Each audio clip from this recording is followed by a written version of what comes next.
It's a very warm welcome to the 41st edition of the Zurich Marathon of Seville for this World Athletics elite level event that features over 200 elite athletes chasing fast times on the wonderful streets lined with orange trees.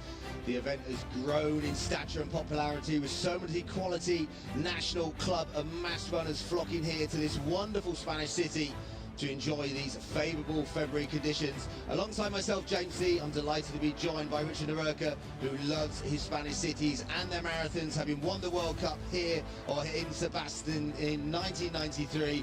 Welcome, Richard. Thanks, James. Great to be back here. Ideal conditions for fast marathon running today, and we've got some great views of the city, the famous cathedral there with the minaret tower known as La Giralda, which will feature on the course in the final few kilometres of this race, known as the flattest marathon in Europe. And as I was saying, ideal weather today, very little wind and quite cold, quite chilly at the start, but that will suit the marathon runners. 6 degrees currently. We're just a few minutes away from the start here, 8:30 local time, and the temperature will rise gradually through the morning, but near perfect conditions, James. As I said, Richard, you have a love of Spanish cities and their marathons, but yeah, the popularity and the quality of these Spanish races, and this one in Seville has really grown, hasn't it, Richard, in the last few years?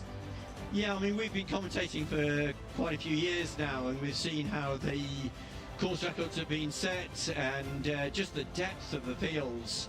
We've seen so many national records. I think last year we had 17 male athletes under 2:08.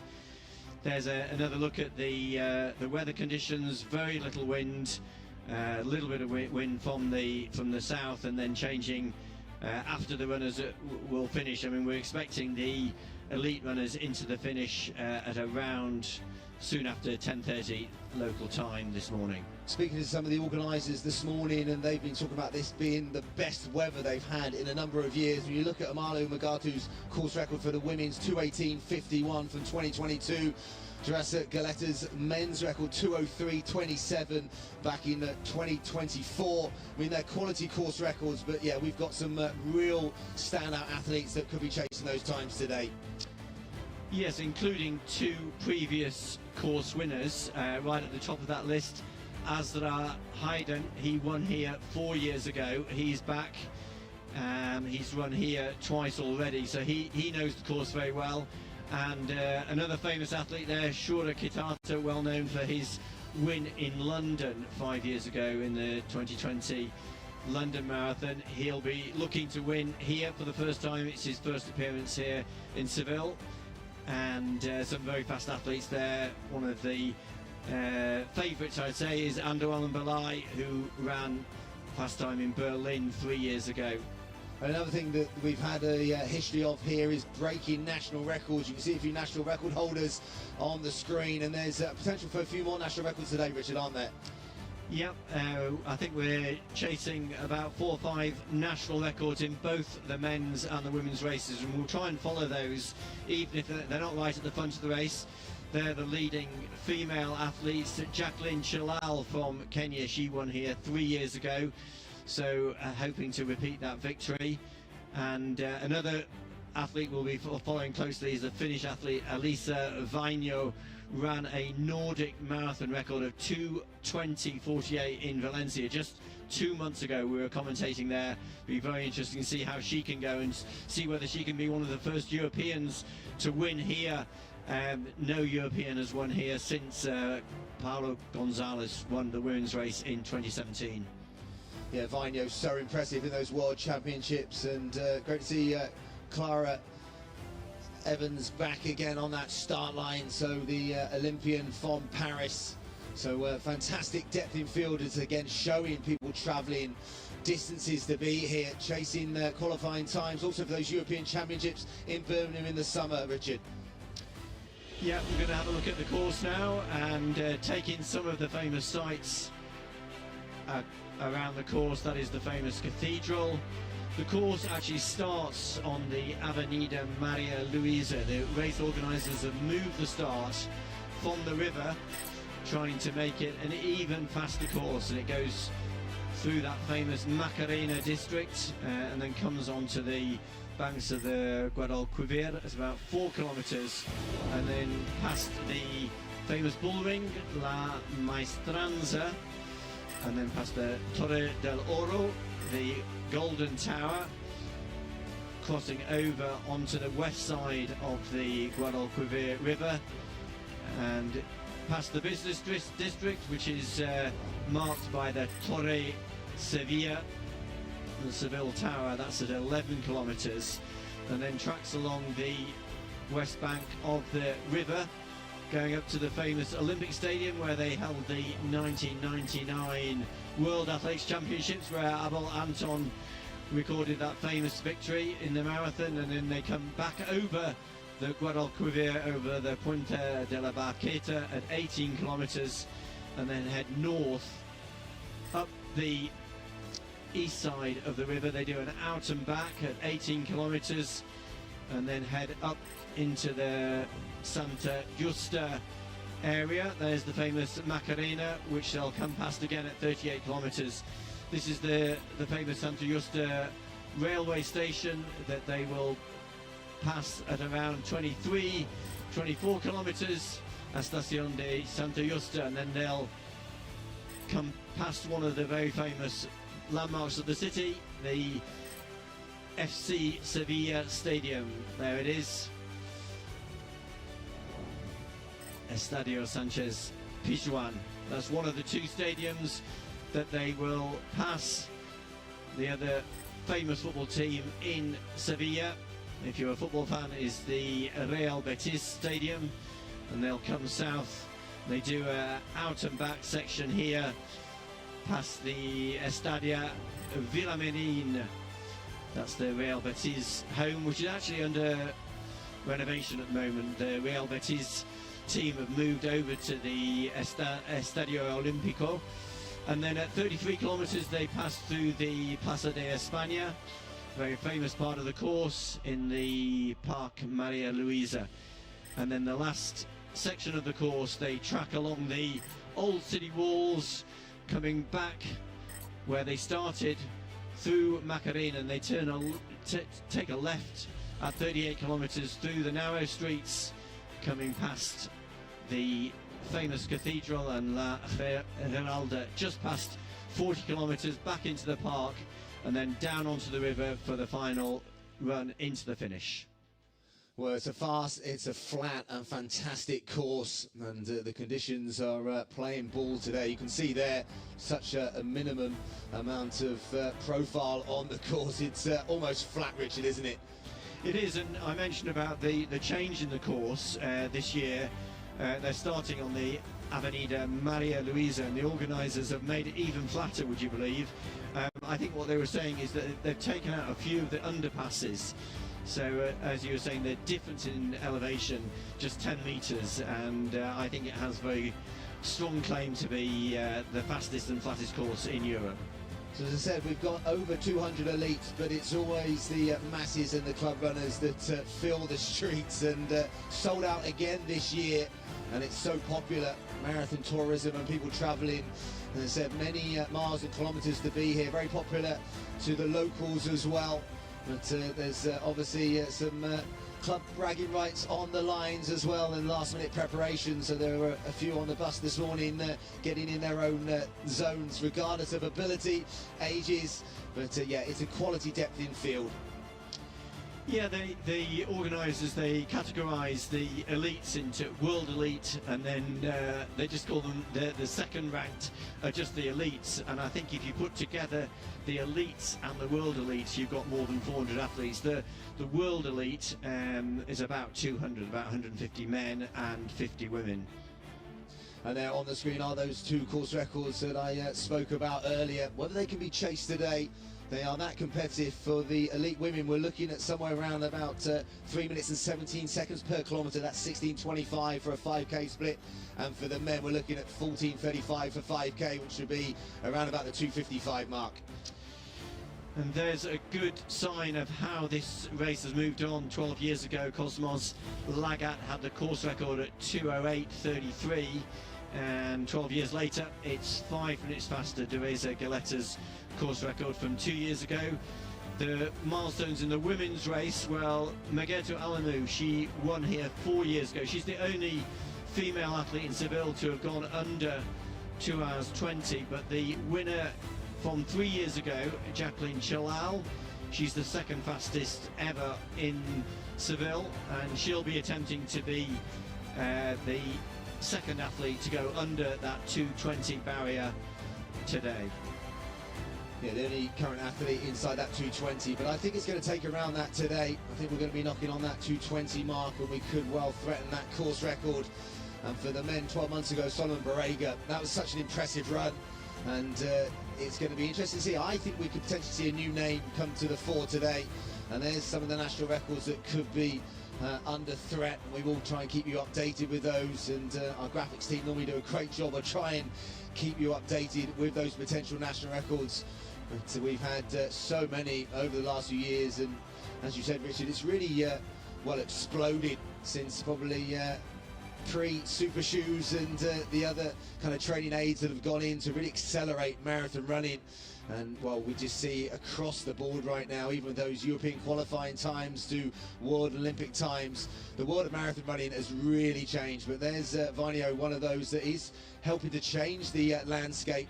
That top 5 finish in the World Championships, and then a superb national record a few weeks later, just 3 weeks later, 2:23, and lowering it even faster in a superb run, a 2:20. I think that was in Valencia. Maybe that's, I don't remember, that was the Copenhagen Marathon that year, but 2:20, superb bit of running. And yeah, there's a few other national records potentially under threat, Richard. Yeah, the top Spanish athlete here, Fatima Wadu, she is chasing Mayita Mayus' Spanish record. That's going to be a tough one for her to beat. 2:21.27, the fastest ever marathon time by a Spanish female. But Fatima Wadu, she is in good shape, and she is actually an Andalusian, so it means a lot to her to be lining up here in Seville. Seville, the capital of Andalusia, and very famous with a very rich history going back over the centuries. Used to be the most famous city in Spain, the main port, when the Spanish explorers sailed from here out to the New World. But Seville, still one of the big cities in Spain, the third biggest city actually in Spain, and one of the 5 big cities that hosts a big marathon, part of Les Grandes Cincos Maratones, all sponsored by Zurich.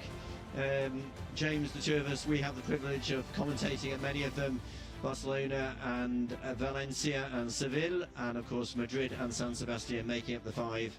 We are now just a few minutes away from the start. As I mentioned, a new start line on the Avenida Maria Luisa, and the athletes getting ready, and we'll see if we can identify some of the favourites for you.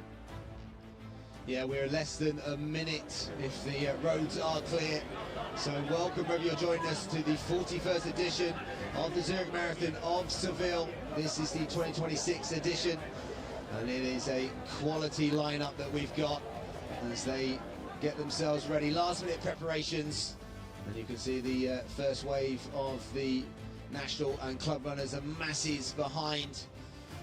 Well, we've got 200 quality elites on that start line. As we've said, chasing national records, chasing potential European qualification times as well. So a lot to play for.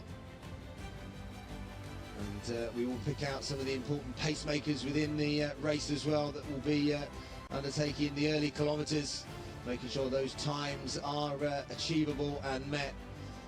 But now it is last minute preparations away from the firing of the gun. And there we're away. The 41st edition of the Zurich Marathon of Seville 2026. Thousands of runners will line the streets today, with thousands of spectators supporting the runners throughout this morning into this afternoon. It's a real festival feeling here. It has been for the last couple of days. Wonderful city here in Seville. Orange trees line the streets, wonderful conditions, and the weather, Well, I don't think in the last few years they've had any better weather conditions than they have. The course is as fast as it's ever been. I'm so excited to see how fast our runners can run up front, but also how quickly they can pull many of the club and national runners towards fast times. Yeah, earlier this morning I was speaking to a few of the American athletes who've come over, and that's really a sign of how fast Seville has become, and the reputation it's built up, that it's now attracting some of the top US athletes over in search of fast times. I mean, there's so many big marathons in the United States. Obviously the 3 marathon majors in Boston, Chicago and New York, but there are 4 top US male athletes who are here in Seville chasing a fast time, as well as obviously a few hundred of Europe's top marathon runners. Yeah, there's advantages and maybe disadvantages. The advantage, obviously, that they're under the radar and maybe a little less pressure, and then obviously maybe disadvantage that they do get very well looked after, don't they, in terms of appearance money and media attention when they are racing on the home streets in the US. So they're right at the front of the race in the red and green vests are well, 2 of our 3 pacers. I think the 3 pacers that we can see, they are right at the front. They've been asked to take the leaders through in 62.15, so in some ways quite conservative if they're going to have an attack on the course record 2:03.27 from 2 years ago. But we've got 3 pacemakers right at the front of the race, and we've also got 2 other pacing groups aiming for finishing times of around 2:07 and 2:09, and we'll see if we can follow those. But we're right at the front of the race, and I'm sure there'll be quite a big group of largely Kenyan and Ethiopian athletes who will be following these 3 pacemakers. At the front of the women's race, we've also got male pacemakers. They've been asked to go through the halfway in 70 minutes. Remember, the course record 2:18.51. So the pacemakers in the women's race, they'll be on target for a finishing time of around 2:20, but hoping that the leaders can do a negative split and get close to Mageto Alamu's course record from 4 years ago.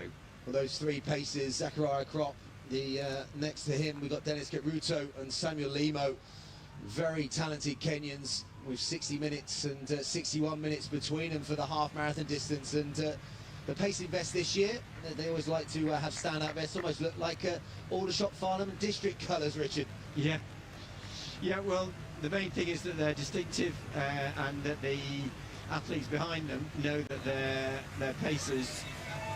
All the athletes will be wearing numbers on the back and on the front, and so the main runners in this race who will be hoping to finish will know that the 3 athletes in front of them are pacers. Right behind those 3 pacemakers is the well-known figure of Shura Kitata in the black vest, well known for his win in London 5 years ago. He's also a Frankfurt Marathon winner from 9 years ago, 2017, and has finished 2nd twice in New York. So probably one of the fancied athletes, Shura Kitata. Yeah, and he finished 3rd, didn't he, in Frankfurt in October just last year. So with 2:07, such a quality performer on his day, Richard. And we were chatting whether he's at the form or whether he can turn back the years, because those, that London Marathon victory was stunning at the time. But he's only 29 years of age. He seems like he's been around forever. But so it wouldn't surprise me if he does pull one back today. Yeah, we started running marathons 11 years ago, 2015. Wow. So, wow. I mean, it's not unusual now that many of these top marathon runners have long careers that extend well beyond 10 years. Obviously, Super Shoes is allowing the athletes to recover so much more, and just from a commercial point of view, athletes are wanting to extend their careers.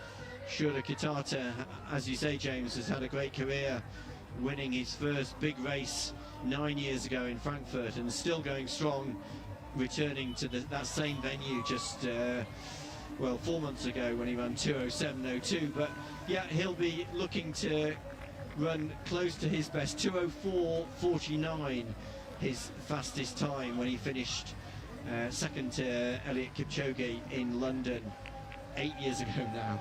And he's there, you can see him with the arm warmers, with the, looks like a cap or definitely some type of headband on.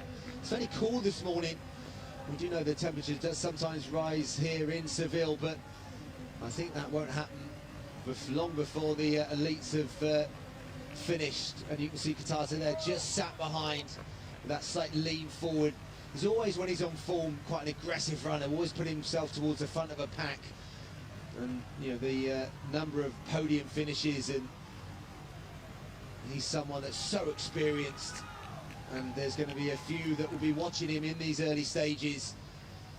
As I said, we're looking somewhere towards that 2:55 per kilometre, anything around that 14:30 5k split. So slight pressure on the paces. You can just see the cadence, you can see the speed already, that there is just almost a do or die mentality in terms of the technical meeting you were at yesterday, Richard, isn't it, in terms of which group do you go with, because you know, if you choose to go with the second group, you might never get back into the main race.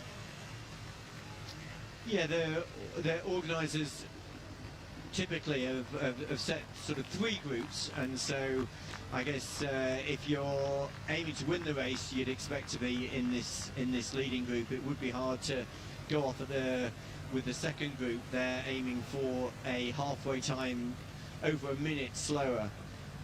The leaders going for the 62.15. The second group will be aiming to go through halfway in 63.30. So somewhat slower. And then that fourth group aiming for around the 2:09 finishing time, so 64.30. Right alongside Shura Kitata is one of the debutants in today's race. He's the Ethiopian Adisu Nagash. He's got a best time of 60.21 for the half marathon. There's our first view of the leading women. And Bazunish Getachew, one of the favourites in the women's race. She is hoping to get back to her best form, having recorded her fastest time 3 years ago in Frankfurt, 2:19.27. So she is one of the female athletes who has run under 2 hours and 20 minutes for the marathon, but it's her first time here in Seville, hoping to get back to her best. There's our first view of Elisa Vainio, running her, would you believe it, her fourth marathon in 5 months. Wow. Yeah, James, you mentioned her performance in the World Championships in Tokyo in September, where she finished 5th. But since then, she's won her national championship in Finland in October, and then ran that fantastic Nordic marathon record, 2:20.48, when she finished 4th in Valencia, in that really top quality race just 2 months ago. So in Seville for the 3rd time. She raced here in 2022 and 2023. Actually in 2022, when she ran here, she ran a finish record then, but that was only 2:27, and her times have been falling over the years. The amazing thing about Vainio is that as a 17-year-old, she ran 2 hours and 33 minutes for the marathon. That was back in 2015, which was an Olympic qualifying time. The only problem was that she wasn't old enough to run in the Olympic Games in Rio in the marathon, although she had the qualifying time, because you have to be at least 18 to run the marathon in the Olympics. Wow, who says early specialisation doesn't pay off? But yeah, it'll be interesting to see as she goes for those European Championships in Birmingham. As I said, we've got British interest in Clara Evans-Graham. We were chatting to her, and she ran a personal best last time here in 2023. Looking to go out probably in the 61-minute group through half. She says it's almost, again, let's get out, get on it, and see what happens. Other athletes making their debut, Brits. We've got Sarah Austin, and we've got Ellis Cross, who are chatting to their coach, Andy Hobdall, about their potential. Yeah, I mean, I guess the crazy thing, if you're a British runner, is that it's not much fun training through the British winter. Certainly hasn't been this year. Not the last month as well, Richard. Rain and more rain. But I guess their reward, having endured a pretty dismal British winter, is that they come to Seville and find near perfect marathon conditions, and that is so important when you've done all the hard work just to get the opportunity to go for a good time. And as you say, both Sarah and Ellis running their debut here and just hoping to get a good first experience and a good mark in their first marathon. Yeah, for Sarah, anything I would have thought inside 2:30, and for Ellis, I know he's got an eye probably in that 2:09:30, which is the British Athletic standard for the European Championships. But for some of those European runners, the standards, such as the men, just a few minutes slower. So we will try and keep you track, especially when we get down to that finishing line. But on the front of the race, it's chasing fast times. Well, there's one of the Swedish athletes, actually Ethiopian born very near to the famous town of Bokoji, where Deratu Tulu, Kananisa Bakila and Tarunish Debab is from, but now running for Sweden. He's got a best time of 2:09:06. He ran here in Seville 2 years ago and has won a couple of national championships for Sweden in recent years. I think that might be Andrew Colley, the USA athlete, just behind the 34-year-old lifetime best from Chicago last year when he went inside 2 hours 10 minutes, and he's run inside 61 minutes for half marathon, so going probably around about the 2:06 pace, which I think that was the kind of aim for that second or third group even. That's right. Andrew is aiming to go with that 63:30 group for a finishing time around 2:07. That would be quite a big PB, but as I mentioned, 4 athletes from the USA in today's race. Frank Lara, one of them, Daniel Mesvin, Reed Fisher and Andrew Colley. So 4 USA athletes in the race today.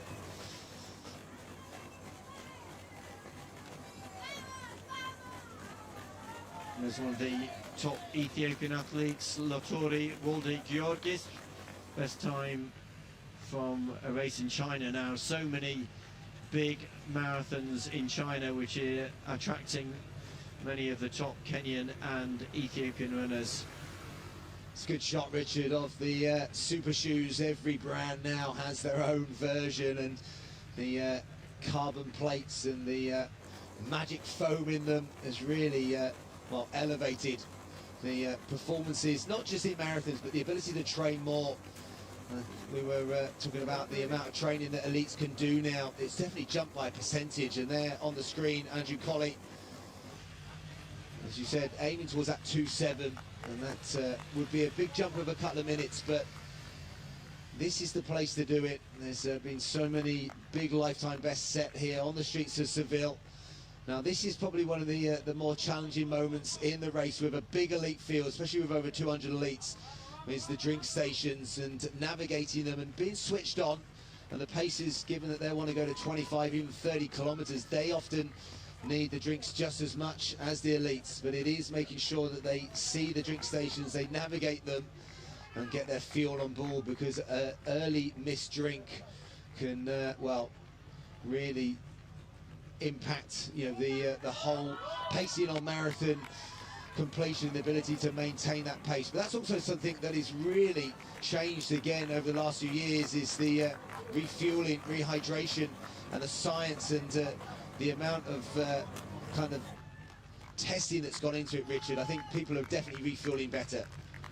Yeah, that's been a big factor in improved performances. A lot of science has gone into that, and I guess at its most basic is the ability to take on board more carbohydrate during the race, and some of the products now on the market allow athletes to consume more carbohydrate through each hour of the race, and that's definitely improved, one of the factors that has improved performances, as well as the advance in shoe technology. But they're now out on the banks of the Guadalquivir. As we've mentioned, they're through 5 kilometres, and the leaders have gone through in 14:31, so just ahead of the targeted pace. Pacemaker's doing a very good job. They're going to run down the banks of the river, and then they'll cross over onto the west bank in about 5 minutes time. At about 7 kilometres they go over onto the west bank, known as that district is called Triana, a very famous arty part of town, and they'll run a sort of clockwise loop back up towards the famous Olympic Stadium, near to where the Athlete Hotel is, before crossing back over onto the east side of the Guadalquivir, which is where the second major loop is, from about 17 kilometres onwards. And you might see in there the temperature gauge in the background showing 8 degrees, so still very nice conditions this morning, very little breeze, and the athletes will be settling into their pace now. The elite women are there or thereabouts, their 5 kilometre split, as we saw with the men, a few seconds inside course records. That's great, especially with such a healthy pack going with that. The paces looking strong there. I think it's the 5k split, so just a handful of seconds outside course record pace, but still operating inside 2:20 pace in the opening stages. Yeah, one of the female athletes there, Murat Tekle, she's running her debut here, so we've got a whole contrast. One or two of the athletes have got 20, 25 marathons already behind them, but they're in the Adidas strip, F23. Murat Tekle, she's got a best time of 66:53 for the half marathon. She ran that in Berlin just under 2 years ago, and she's running her first marathon here in Seville, just behind the leading female, Buzunish Getachew, also from Ethiopia. The Getachew's run inside 2:20 herself, winner of Frankfurt in 2023.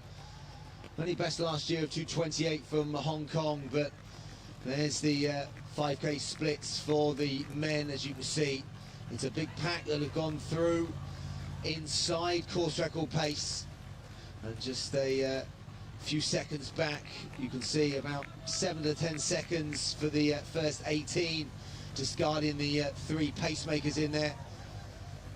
Daniel Mesven has gone with that pace as well, so around about the 14:40 mark himself through 5 kilometres. So there's a shot of the pacers in sync, stride for stride in these early stages. That's Zachariah Kropp wearing 41, next to him Dennis Caruto wearing 42. And you need to be, as I said, a 60-minute or 61-minute half marathon runner, but some of these pacers, that's their job, that's their livelihood. They will go to multiple city marathons and other events just as pacemakers, and it's a real skill to be right on the splits and to be controlled, but also to be trusted. The elites behind them, they want to know that these athletes are going to go to 25, maybe even 30 kilometres, and as they go further in the race, then they will also earn a little bit more money, won't they, Richard? Yeah, you're right, James. The pacemakers, they've been asked to go to 25 kilometres, and I guess there's a hope that maybe one of them will go as far as 30 kilometres. Certainly would help the that leading group. This is one of their famous landmarks, the Golden Tower, Torre del Oro, right on the banks of the Guadalquivir. Such a beautiful city with so many landmarks. So much history as well. The Tower of Gold, yeah, built in 1220. So history on the streets, and there's a wonderful link of modernisation as well, Richard. Yeah, this is the first bridge that they'll cross over. This is just around the 7 kilometre point, the Puente de los Remedios, and this will take them onto the west bank But very little wind today, which is great news, because if there had been wind, and actually a few days ago here in Seville there was a very heavy downpour and quite a lot of wind and rain, and concern from the race organisers, but they are very relieved, the organisers, to see the typical weather here in Seville. Near perfect conditions, as we've mentioned. So this looks like the chasing group that have just either sat back a little bit from the leaders or are falling back. Yeah, Mesfin at the back of that group wearing 19, the American. And I think also Andoalan Balai, very experienced marathon runner, has got wins from Lisbon, Ottawa and Riga, and a fast time from when he finished second to Kipchoge 8 years ago in Berlin. But he is there, number one, Andoalan Balai. Finished fourth in Prague last year, and also ran in Amsterdam just 4 months ago. So those four athletes just sitting a little bit off the pace set by these three athletes right at the front of the race. Well, Bilal himself ran 60 minutes and 10 seconds for half marathon when he was 18 years of age. So again, someone that has been around a number of years and a consistent performer. Only 209, I think, last year in Prague. So again, that's probably why he has dropped off the early stages. But maybe that group of four can form a pack themselves as we go back to the elite women. Past the Golden Tower themselves, 21 minutes on the race clock. There's some good noise course side, isn't there, Richard? Yeah, it's a great atmosphere. I was thinking over the weekend, this is just an ideal size of city, really, for the marathon, because there are very few parts of the city that are untouched by the marathon. Everyone, local residents will know that the marathon is the big event here in the city, and for a lot of Andalusians, they will have been targeting this race. There's reduced entry fee, just 20 euros if you are a resident of Andalusia to take part in this race, compared to the standard entry fee of around 70 euros.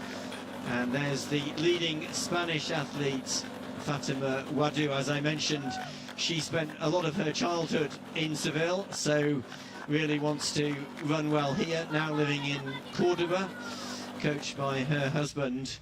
But this is a big day for her, hoping to win, be the first Spanish female athlete across the line, and also improve on her best. Remember, she won the marathon at the inaugural European Road Running Championships in Belgium last year. Yeah, that was a great title to take, and Wadu would be a very popular performer today if she was to break that national record. That's something they do hold very much in superb esteem in terms of the different Spanish marathons and who does have the national record. So that'll be one that the organisers look at. But it's not just a marathon over this weekend. There were lots, if not thousands, of runners in the 5K breakfast run yesterday, but also some quality up front as well. South African Maxime Chalamon went through the tape in 13 minutes and 12 seconds.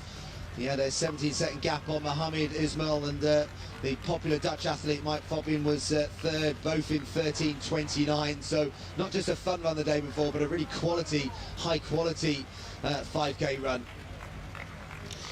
So going through some of the leading women there, we've got two top Kenyan athletes in the women's race, as we mentioned already. The winner from 3 years ago, Jacqueline Chilal, and the other Kenyan athlete, Emily Chepkamoy. And a little bit further down, we've got some interesting names. Elisa Palmero from Italy, who is better known as a 10,000 metre runner, ran in the World Championships in Tokyo over 10,000 metres, but is now starting to think about longer distances. She actually ran the half marathon here in Seville 3 weeks ago and ran under 70 minutes, and today she's running her debut marathon, coached by Massimo Magnani, one of the top Italian coaches who has guided so many of Italy's top distance runners to success over the years. He's in town watching both Elisa Palmero and the other Italian, Rebecca Lonedo. So two top Italian athletes in the women's race. But we're back now right at the front of the men's race. And you can see it's a really strong pack. We have lost a few from that early group. And the fact that it is being sustained up front, we're looking for a time around the low 29-minute mark through 10 kilometres. And you can see the three paces relentless up front, but still a very strong pack behind them. And there the gap, the chase pack, just showing one or two runners coming off that lead group. And they've, well, got a slightly lonely run, a little bit of a chat between themselves. No pacer back in this group. They'll be back, I think, with the third group now. A little discussion amongst them, and I think that's probably now a case of who takes up this running.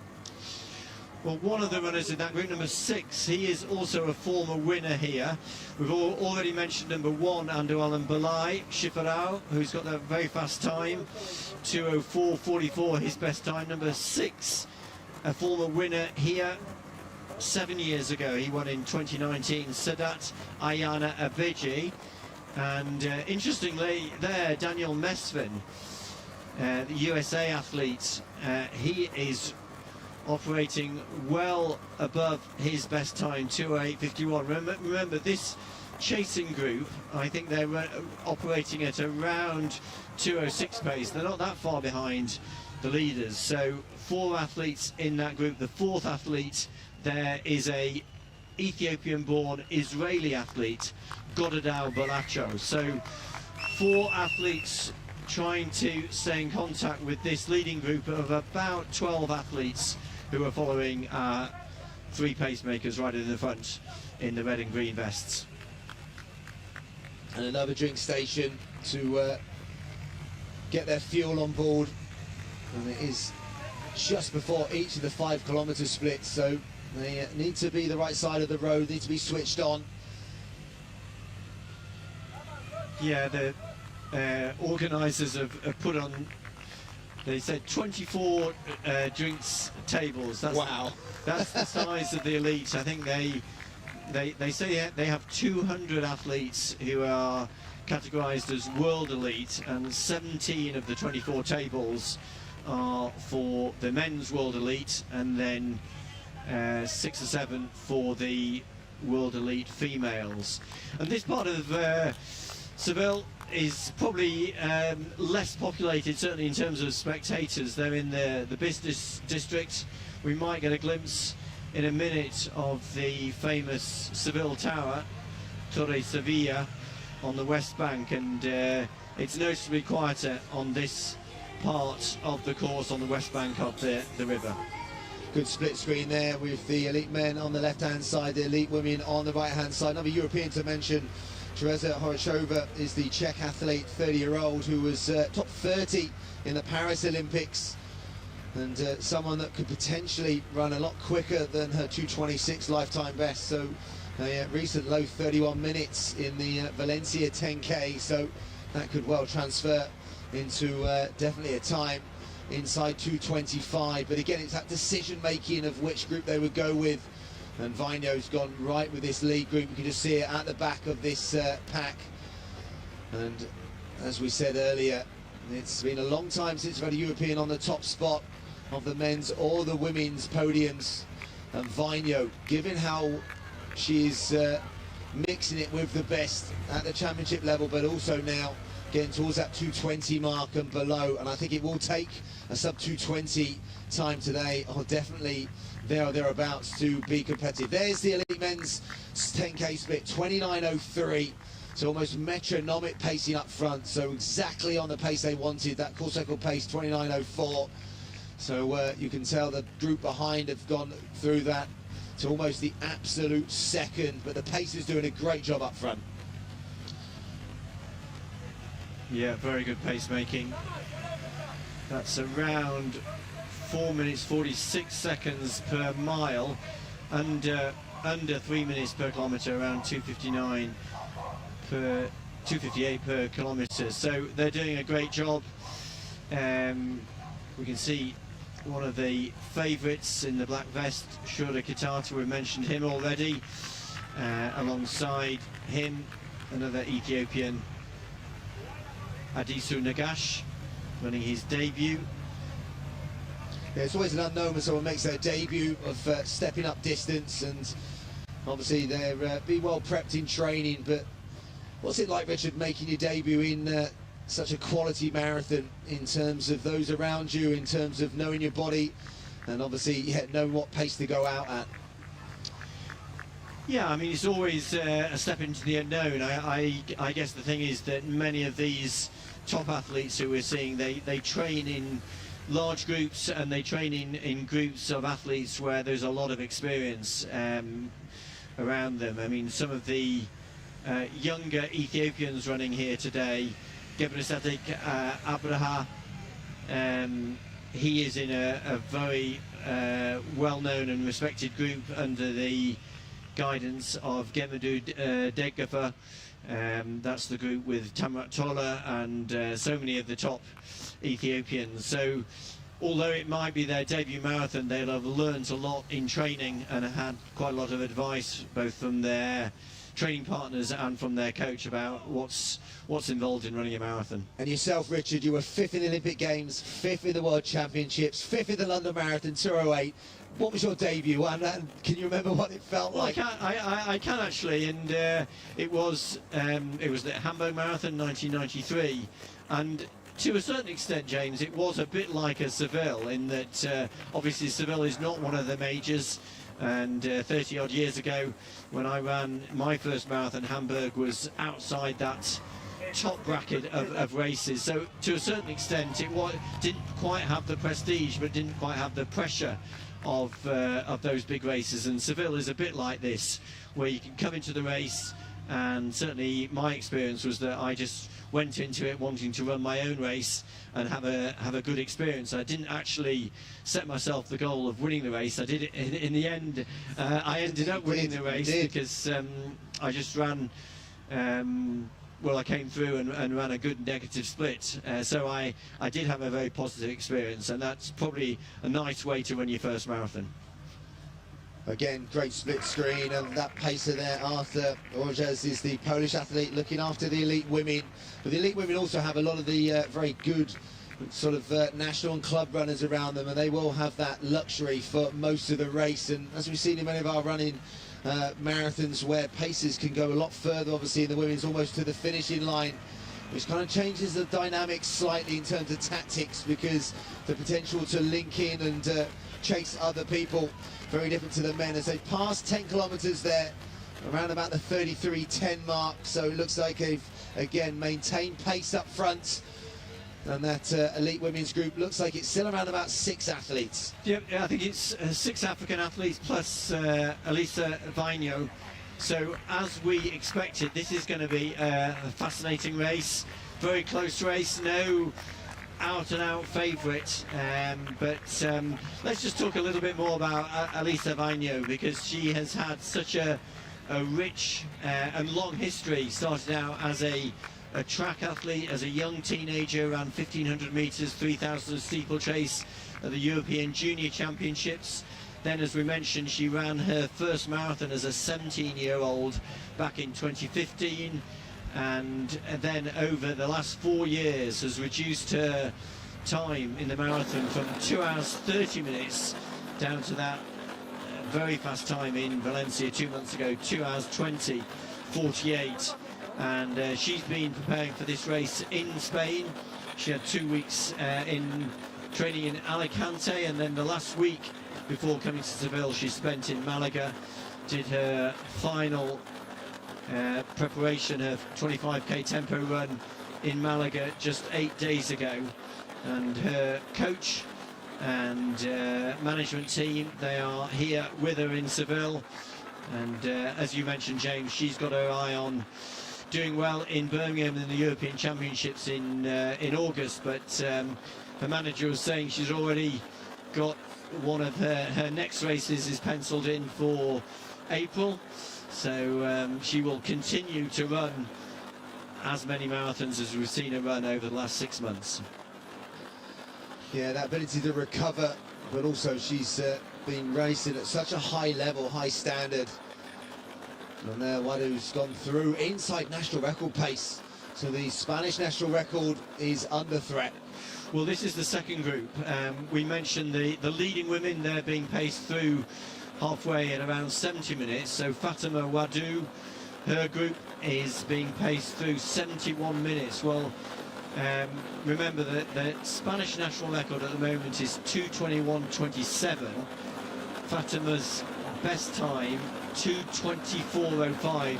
So she's going to have to make almost 3 minutes improvement to get close to that Spanish national record by Mayuf, but she set off at a good pace, and with her, one of the top Ethiopian runners, Adawork Aberta. She ran here in Seville 4 years ago. She's got a best time of 2:23.39, so sensibly Aberta has gone off at a pace that she has already run around that 2:22, 2:23, and it looks to be a group of at least 3 female athletes with a couple of the male pacemakers. And I think there's only 10 seconds difference between that chase group and our leaders up front. I think it's come through on the screen in front of us, 33.10 for that front pack of the elite women. So not too dissimilar in terms of gaps for them to close down.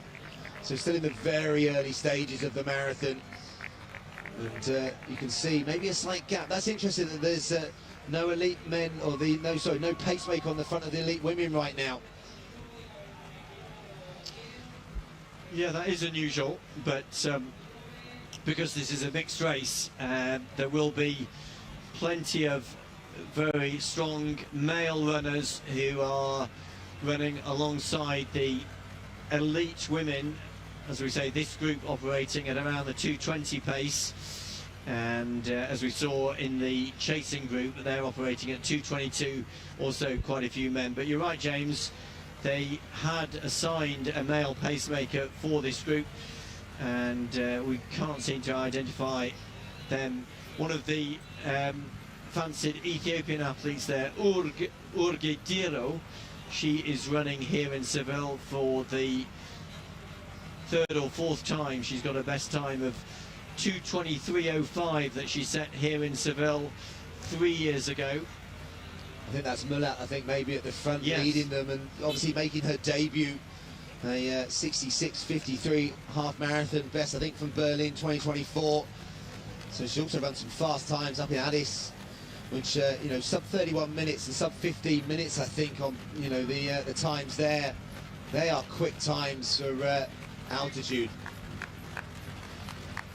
Yeah, so those are our leading 7 female athletes. Elisa Vainio,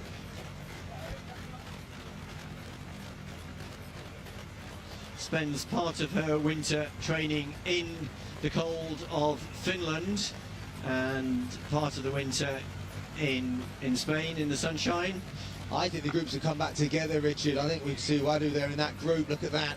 So I think they have closed down that 10-second gap. So, well, that probably explains, as you say, because there is no pacemaker, the leading women are probably just watching each other a little bit more than they would have done otherwise.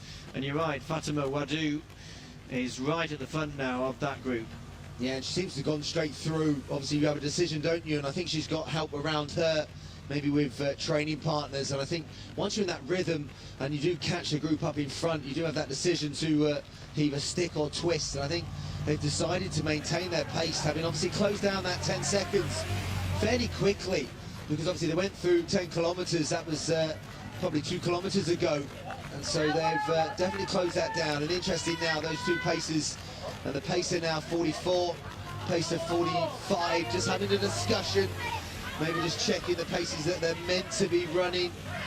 So 45 is Jose Perez, the Spanish runner, 63 half marathon, just having a chat with Olojar's the Polish athlete, but look, 10 seconds inside that national record for Vainio. That's super exciting. And she's one of the most exciting European runners on the scene right now. And just fearless in getting out there, but 2 Europeans in this lead group. Well, if she's inside her national record in terms of pace, they're obviously not that far off 2:20. Vainio, remember, she ran her national record, a Nordic marathon record 2 months ago in Valencia, 2:20.48. So if she's under that time, this leading group must be operating very close to 2:20, which means that Fatima Wadou is operating much faster than she's ever run before for the marathon. Remember, her best time 2:24.05. There's the debutant Mulat Tekle, and now we've got about 10 women all together. Well, I think it's safe to say that she's really going for it, isn't it? This is a really big swing at the national record of Spain, and the fact she does look really good in these opening stages, but well, you can do, we're only 41 minutes into the marathon for something that could be around about the 2:20 mark, but definitely an aggressive bit of running early on, and this really does well, kind of set it up towards the halfway. And this is what we love to see, isn't it? A great race between the athletes, almost regardless of time. As commentators, we spend a lot of time talking about course records and how fast they're going to run, but when it comes down to a really good battle between athletes, that's what we all like to see. There's one of the favourites, Jacqueline Chalal. We haven't seen much of her. She's been hiding at the back of that group, and she's running right on the shoulder of Emily Chepkamoy Arusio. So those are the 2 top Kenyan athletes in that leading group.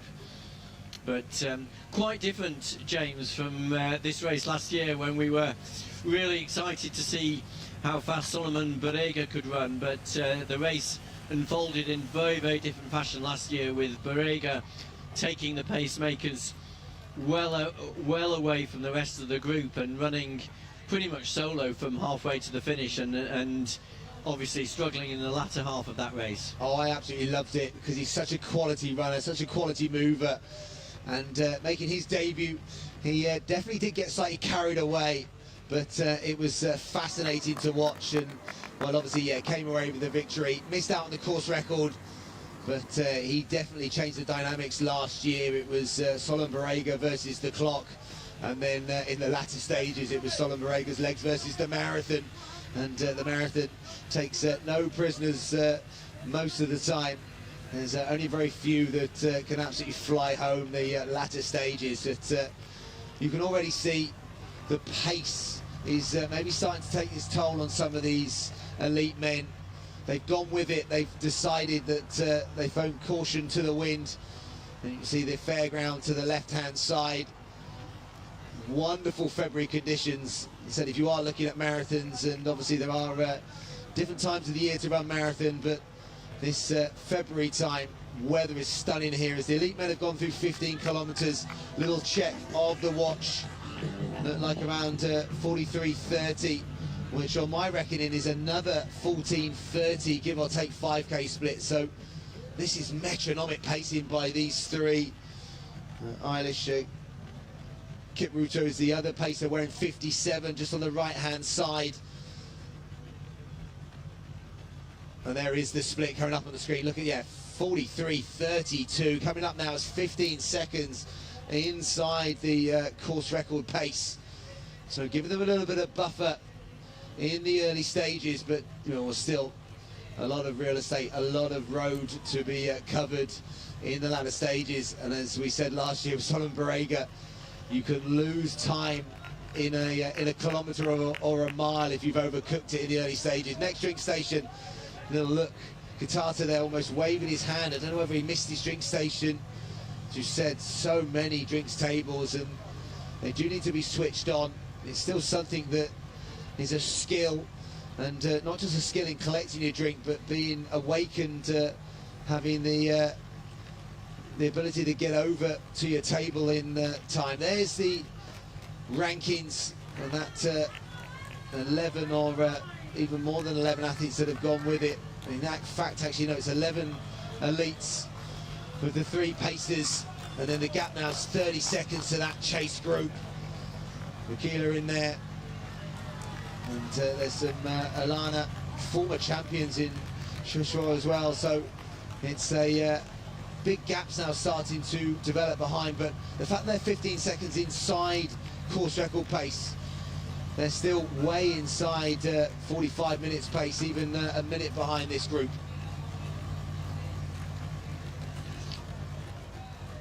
Yeah, so both the debutants in the men's race are in that leading group of 11 behind the 3 pacemakers, and it'll be really interesting to see how they go. The 2 debutants, Ismail Kiprono from Kenya and Adisu Nagash from Ethiopia, they're in that leading group of 11, and then we've got these 2 athletes who have just dropped off. Adunia Tekele, he's got a best time from 4 years ago. There we are, 2:05.52. And the other athlete with him, Mbai Goitum, also from Ethiopia, he's got a best time of 2:09.08.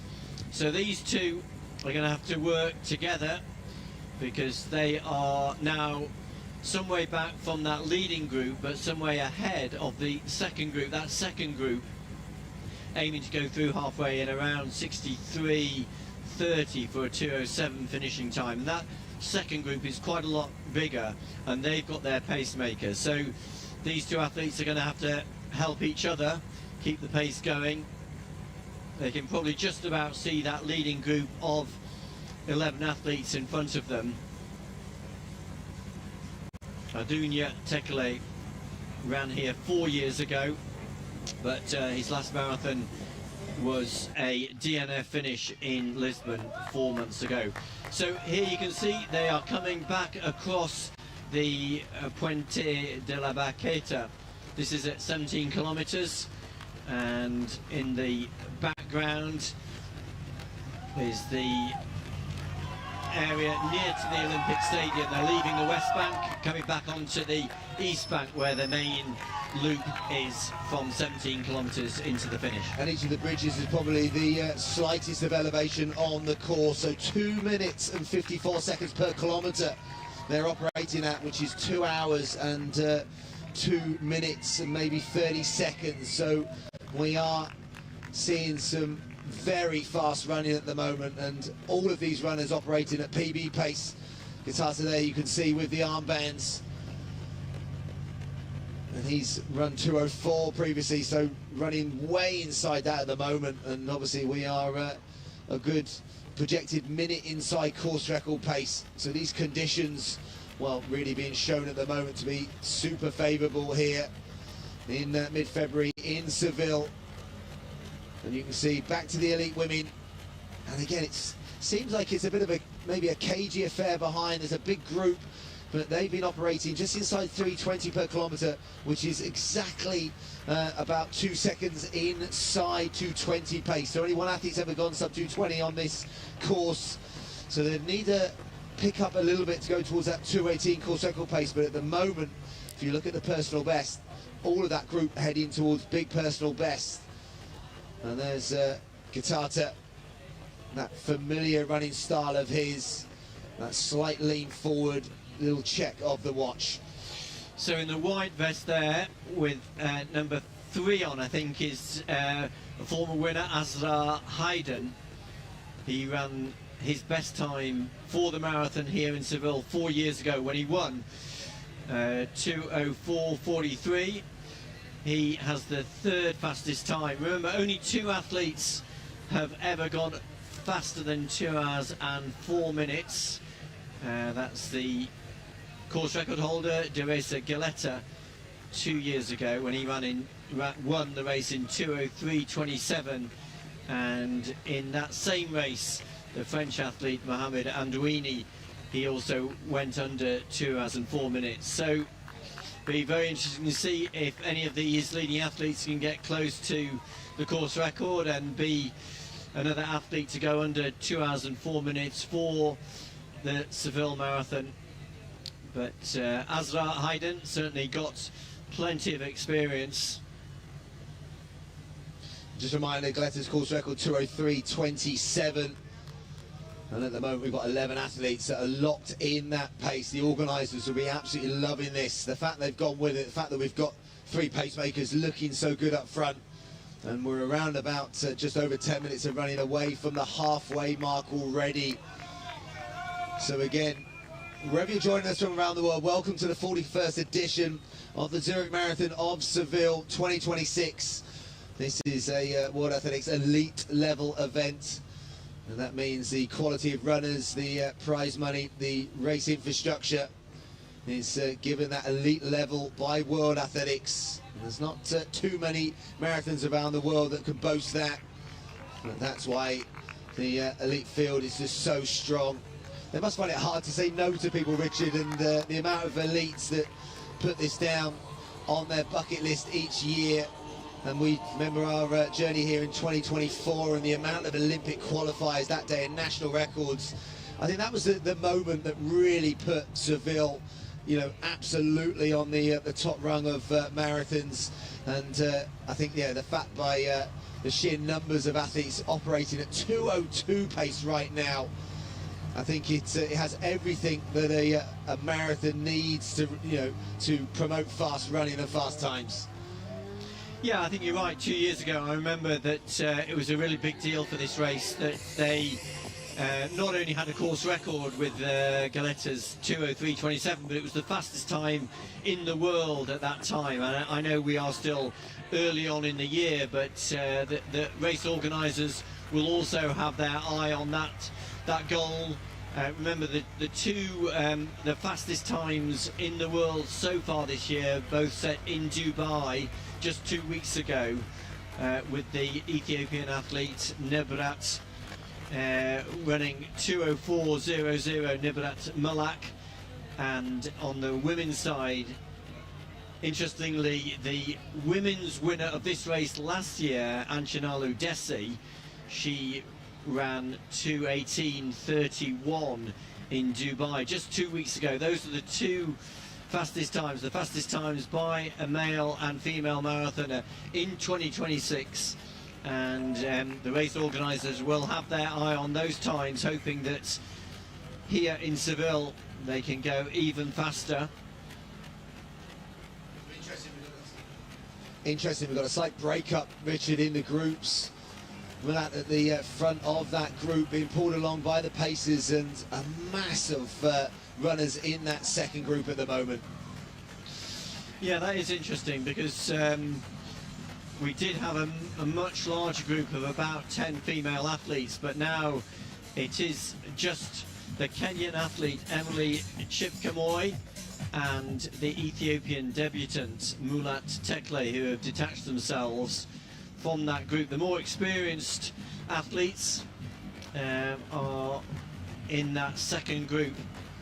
Emily Chipkamoi's personal best 2:23.40, so running way in excess of that at the moment, and Mulat making her debut. So they are definitely in the unknown right now, and the split was inside 50 minutes through 15 kilometres, so still maintaining that 3:19 per kilometre, so still on sub 2:20 pace. And that group behind probably only about 5 seconds. So again, we've got healthy numbers going towards sub 2:20 at the moment. Now, James, my hunch is that Mulat Tekle is one of those young Ethiopians who is coached by Gemadu. I'm going to stick my neck out and put a bet on that, because he is one of the top Ethiopian coaches who seems to be producing so many winners. As we saw last year, Anchinalu Desi was pretty much an unknown athlete coming into this race, won here last year. You spent a lot of time, Richard, in Ethiopia. What is it about their training groups, the training setup? I mean, I'm always fascinated when I watch them do those amazing drills in synchronization. Well, I'll try and answer that in a minute. This is the Portuguese athlete who we're going to keep an eye out for, because she is actually chasing down Rosa Mota's Portuguese national record of 2:23.29. Would you believe it? She's just outside that at the moment, but Rosa Mota's still running. I saw a race result of hers the other day. I think whether it was Master 60 or Master 65, I think she set a national record. Rosa Mota, what a inspiration. The fact she's still out there on the streets, and yeah, the fact that her national record, I don't know if you got it written down there, Richard, I wonder how many years old that national record 41, is. 41 years from Chicago. Wow. So many of us who've been following the sport for at least that long will remember those golden years, so to speak. Yes.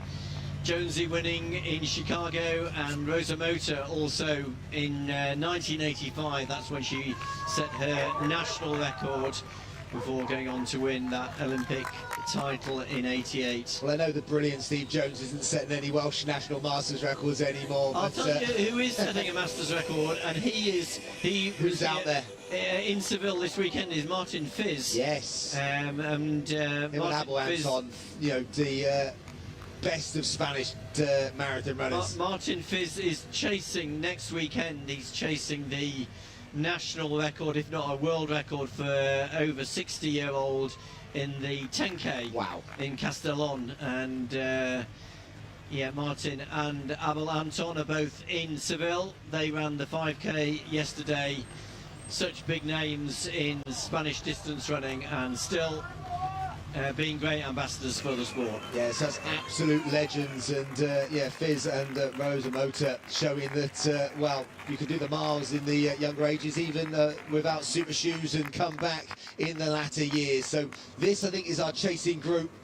So we're just going through, Richard, some of those athletes in there. I think 5 is Bagila. He was fourth here in 2022, 2:05. He's a sub-60 half marathon runner, but at the moment has a little bit of work to get back to this league group.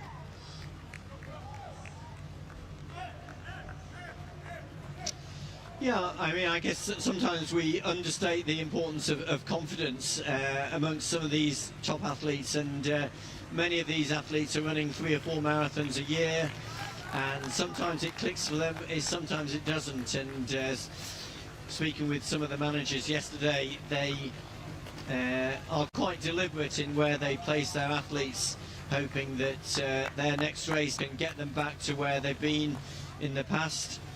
Clara Evans-Graham just picking up her on the track of 50 minutes and 22 seconds through 15 kilometres.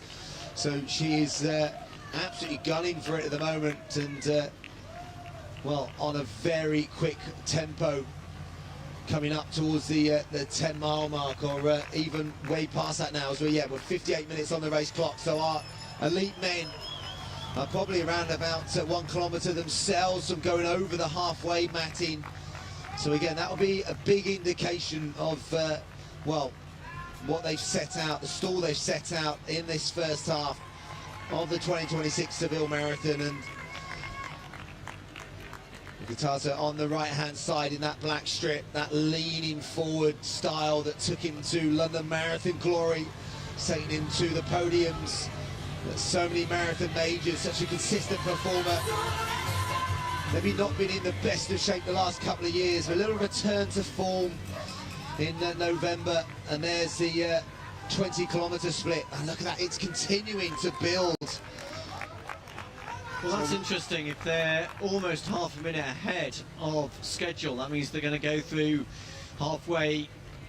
They're around 62 minutes, which really does set up this race, and still quite a big group. I think it's going to be around the 61 minutes. I'm going to put it out there. I think it's going to be a significant first half, so which does, you know, give them an opportunity for a course record. And definitely some super fast times, but I think we're going to start to see some of these elite athletes start to struggle, as I do think some of them have, well, absolutely thrown the kitchen sink at this first half. Well, one of the athletes we haven't mentioned is one of the few Kenyan athletes in that leading group. There's a very large pack of top Ethiopian runners behind the 3 pacemakers, led by Shura Kitata. But in the blue vest, the number 4, Justus Kip Korea Limo, is the leading Kenyan athlete in that front group.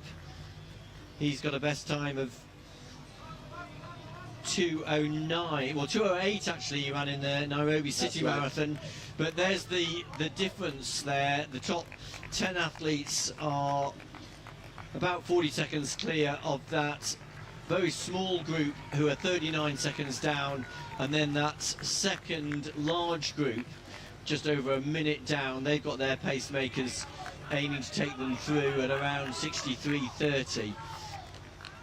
But that leading group still got the course winner, sorry, the race winner from 2022, Azra Hayden in the white vest, as well as the debutant, the Ethiopian Adisu Nagash.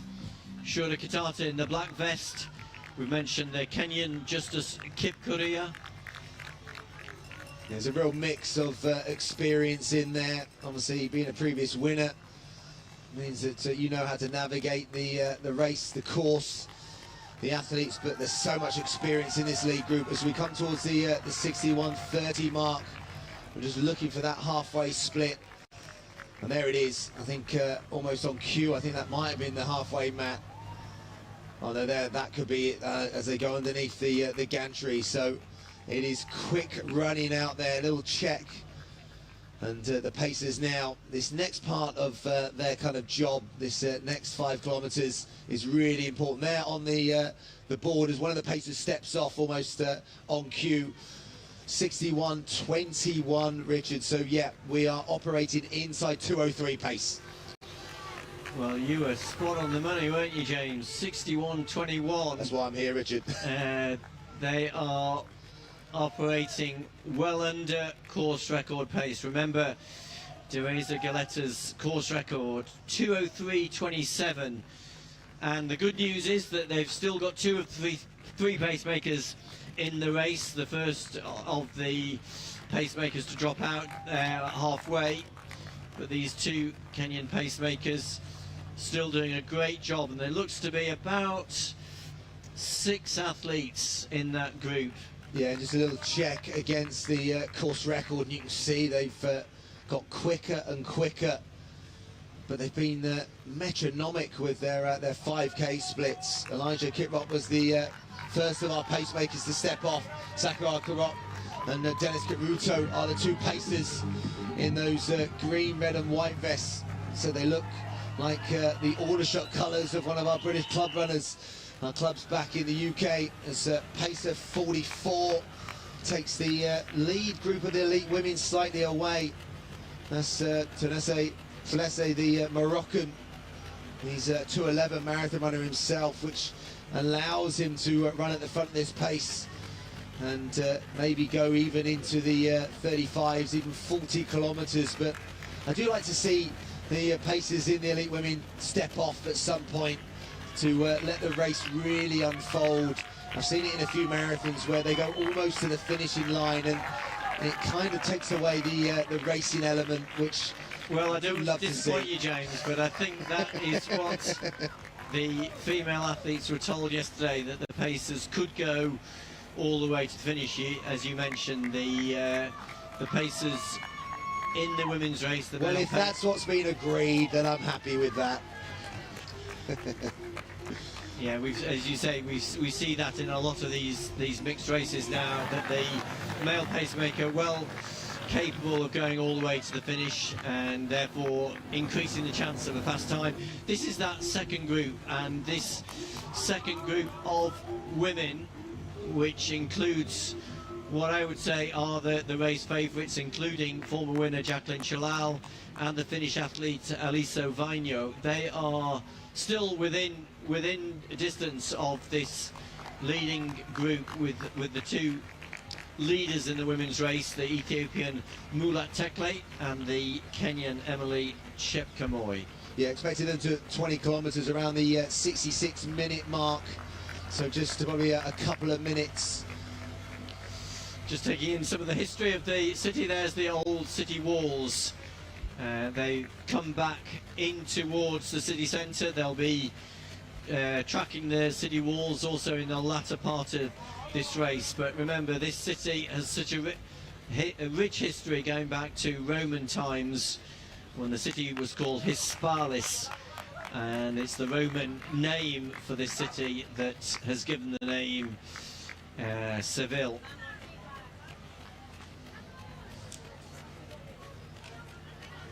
It's a wonderful city to visit pretty much all year round, but if you're looking for a little bit of sun in the winter, it's beautiful early morning running conditions, and then by the afternoon you definitely get a nice bit of sun. So if you're looking to top up your vitamin D, if you are somewhere in Europe that has had persistent rain over the last few weeks, then maybe for next year, then definitely put it on your list of cities to visit. But beautiful number of restaurants and loads of fantastic places to walk and run, and I think the home of flamenco dancing as well, so lots of bars and opportunities to experience that. But as Richard said, loads of history, but also a nice bit of modernisation as well in the city. Very easy to get around transport wise, and I'm still fascinated by the orange trees that seem to line the streets, and apparently you can't eat them though, so they're not edible. They look fantastic, but yeah, I was told when I first came here, don't eat them. You see lots of them on the ground. So 17,000 runners registered for today's race, with more than half of those 17,000 from outside Spain. Almost 9,000 foreign athletes, which is a record for this race. There's the 20k split for the women. So they are 66-24. James, do you want to give me their prediction for halfway? Yeah, that's going to be right around the 70-minute mark, maybe just a shade inside that. So yeah, we are right on that 2:20 mark, and that chase group, they're not too far behind. We'll try and get an update on the split. I think it's only maybe about 25. It might have even grown to 30 seconds now, so that could be slightly significant. Vino's time's coming up, 20 kilometres. She's leading that chasing group, 66.53, but she still looks very comfortable. So I think she's right around the pace that she ran in Valencia in December. So maybe just deciding to, well, stay with the numbers, and there are real numbers in this chase group.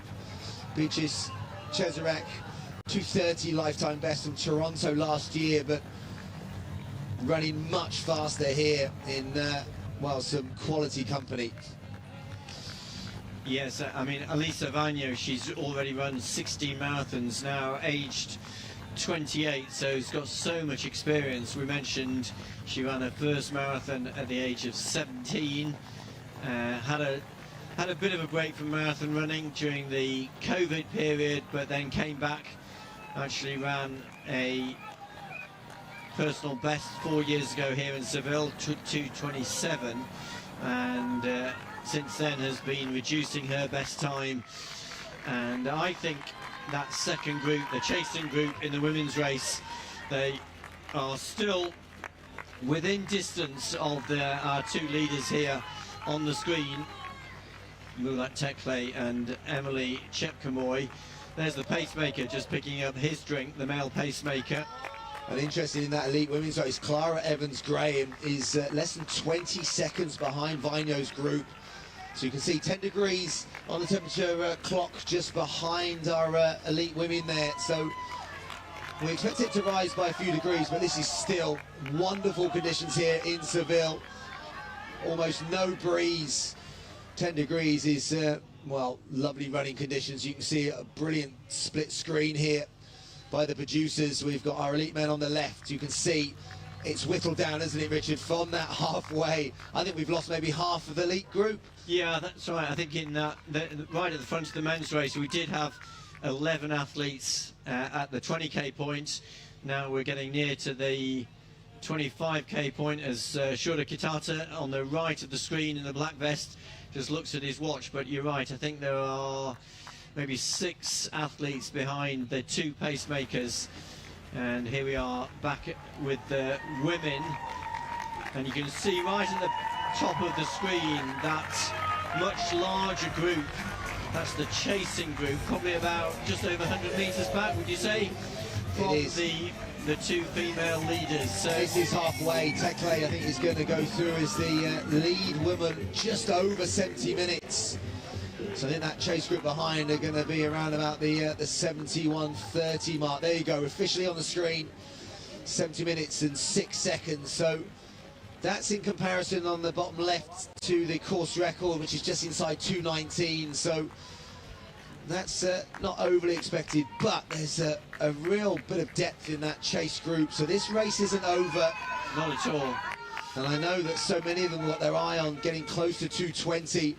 Vainio, as it came up on the screen, was just 9 seconds outside her own national record pace. So she's probably operating around the 2:21 mark, and that means Clara Evans-Graham must be running herself in that 2:21, 2:22 mark, which would be a massive, significant improvement on the Welsh record that she recently lost. And I tell you what, she'd love to get that back, but also to jump way up the British rankings and put herself in with a great chance of, well, book a place on that European team for Birmingham in the summer.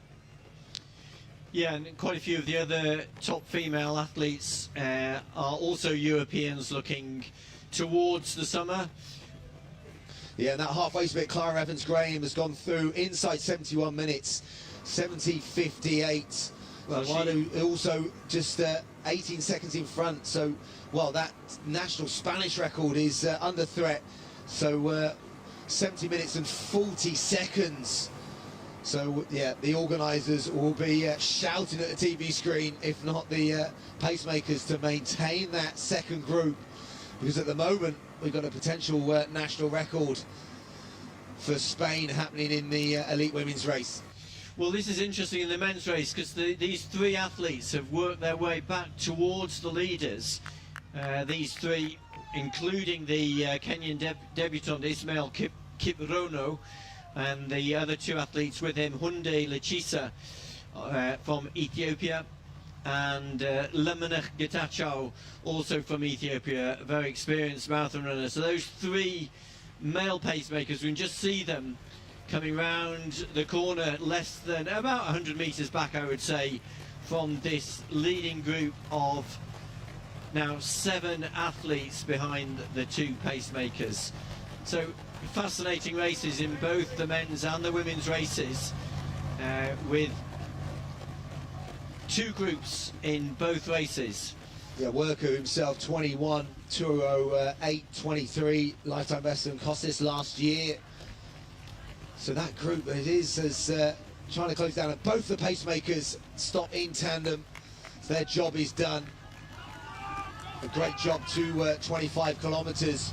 But now this is where the race really starts, doesn't it? Katata was the aggressor in relation to the group behind. He was always on the heels of the pacemakers, and that sometimes does make the pacemakers want to maintain the pace, but he's not afraid to front run. We've seen that multiple times.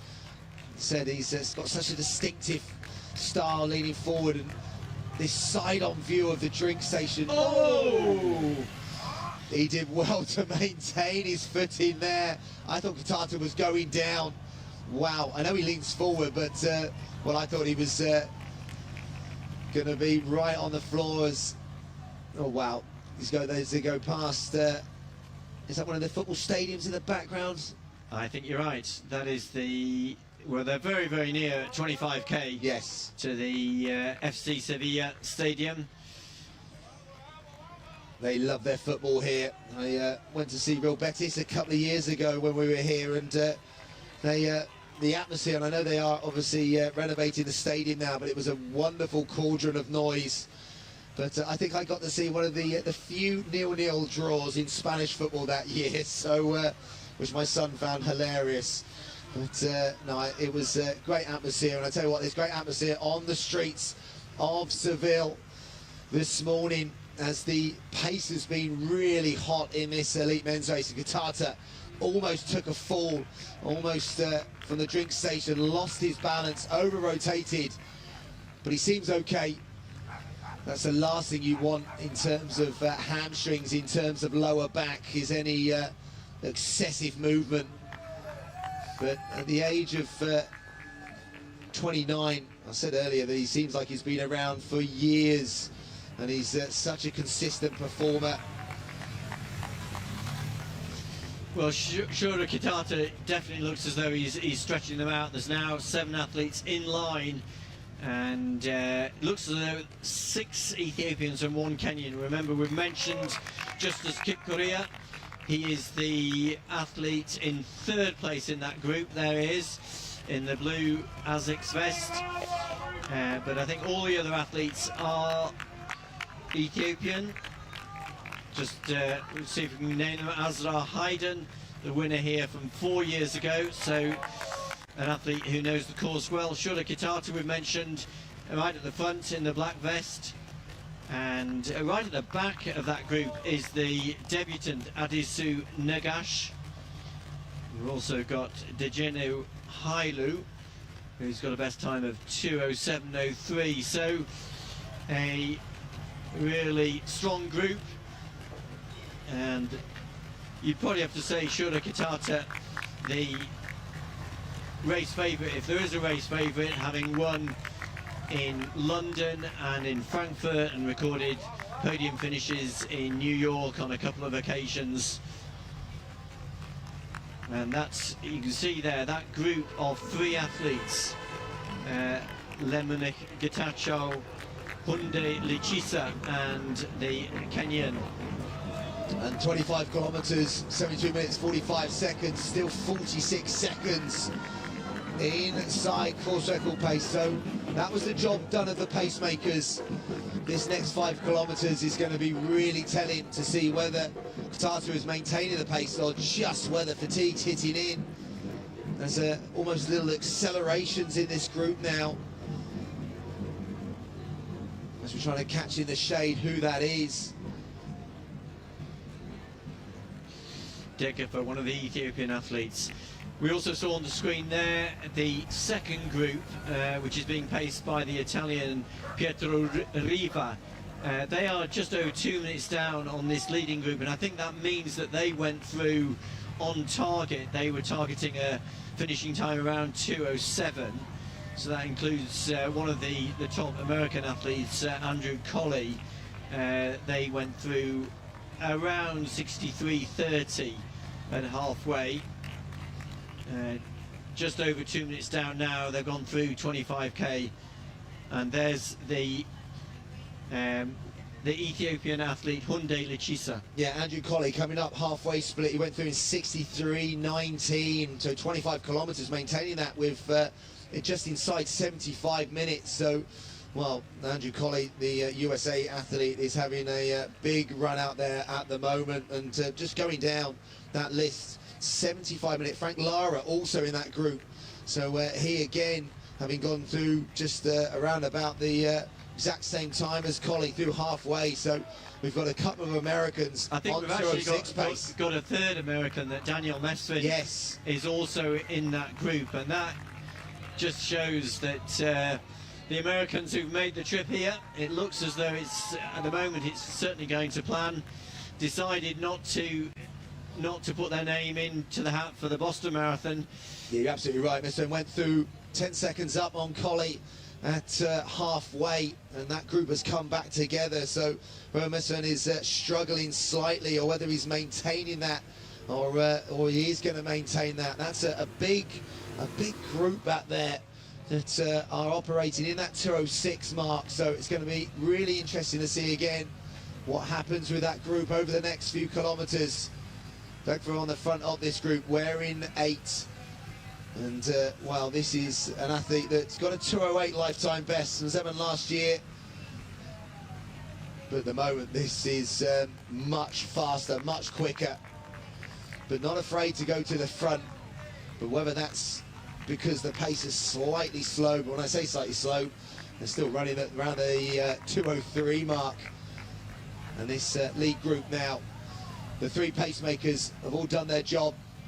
And it's 6 athletes, and such depth in the Ethiopian world of distance running. As we go back, split screen, right hand side of the screen, another Ethiopian leading the elite women's. Well, let's see if we can see that chasing group, because these two leading women, the debutant Mulat Tekle and the Kenyan athlete Emily Chepkemoi, have certainly got a gap on the larger group of more fancied female athletes in this race. But they certainly have opened up a gap. They've still got the pacemaker with them.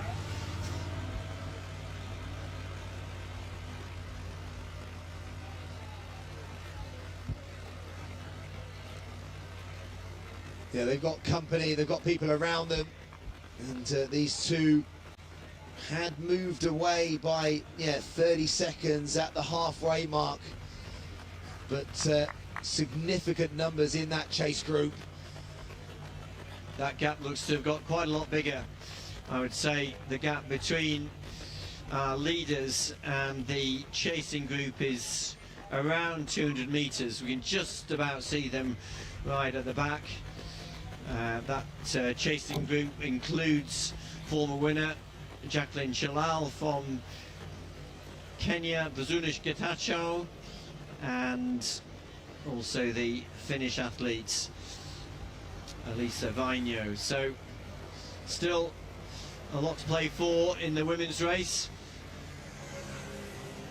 Yeah, Chesrek in that group is in that lead duo there on the screen. 29 seconds, yeah. Of that 29-second differential between our leading pair on the screen and Vainio leading the chase with Beatrice Chesrek in that group as well.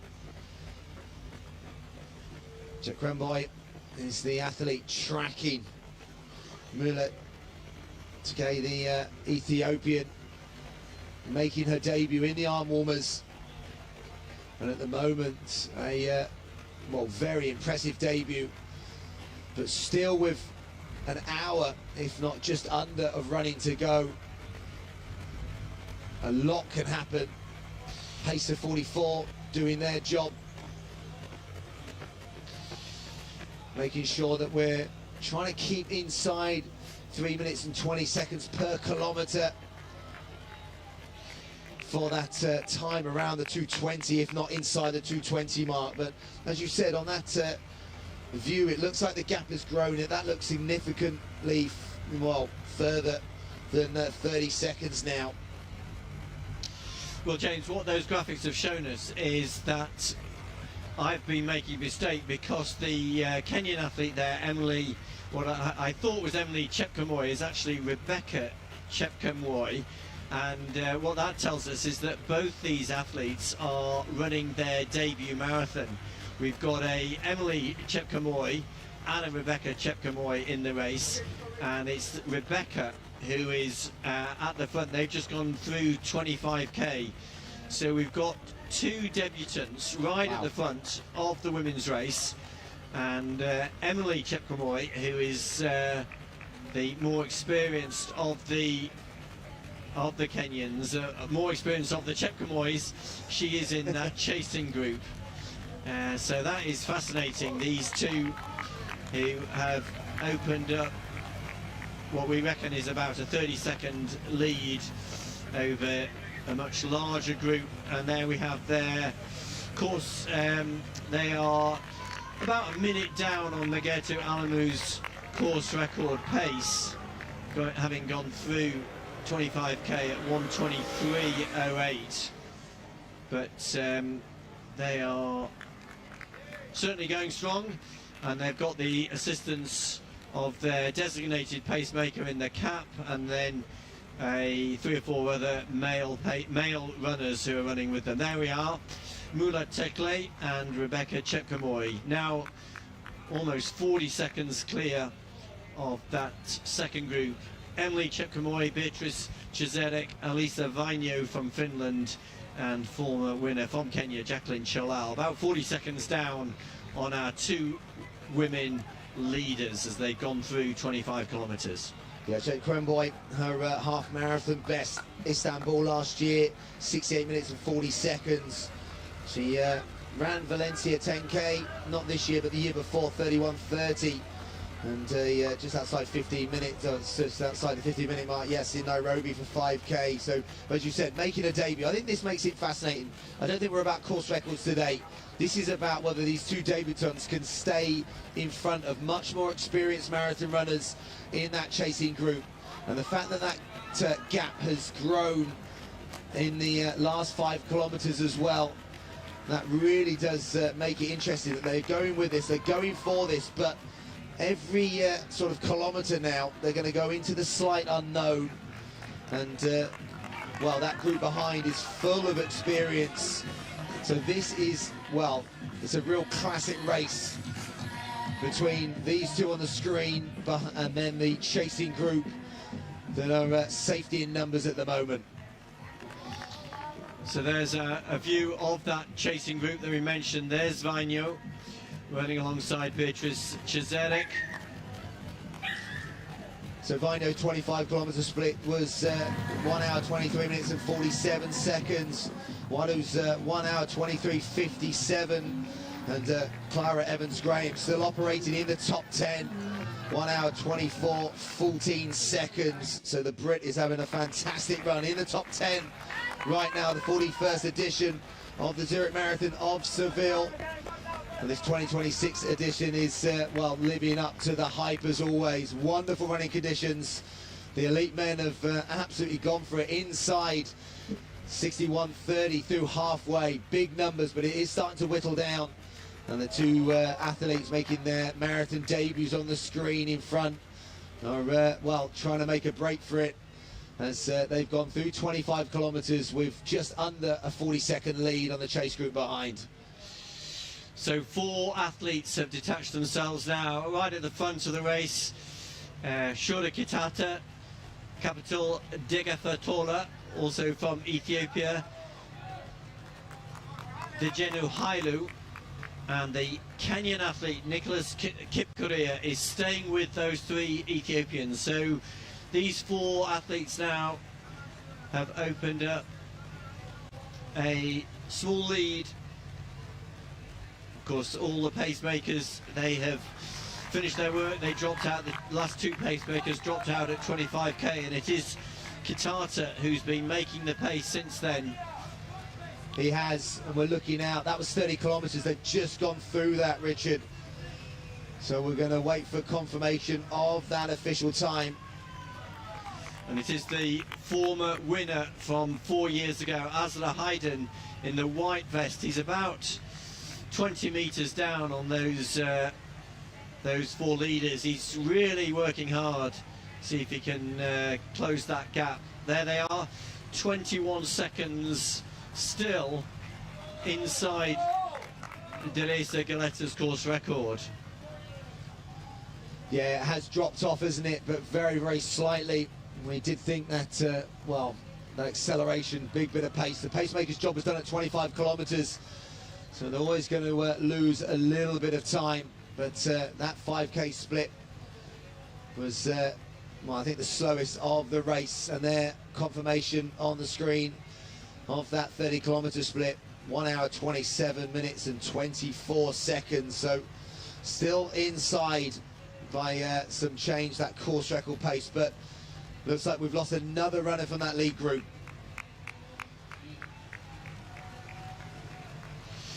So that's the 6th athlete on the road. The Ethiopian debutant Adisu Nagash. So he is trying to get back in touch with this group, and actually Hayden, Azra Hayden, has done well to close that gap, and it looks as though that leading group of 4 might soon become a group of 5 athletes right at the front of the race. Azra Hayden has worked really hard to try and close that gap. Here they are going past the famous stadium, Estadio Benita Villamarin, the home to Real Betis, one of the big soccer teams here in Seville. Remember, the stadium actually is under renovation at the moment, so Real Betis, their games have been moved to the Estadio Olímpico on the island of Cartuja, just on the west bank of the Guadalquivir.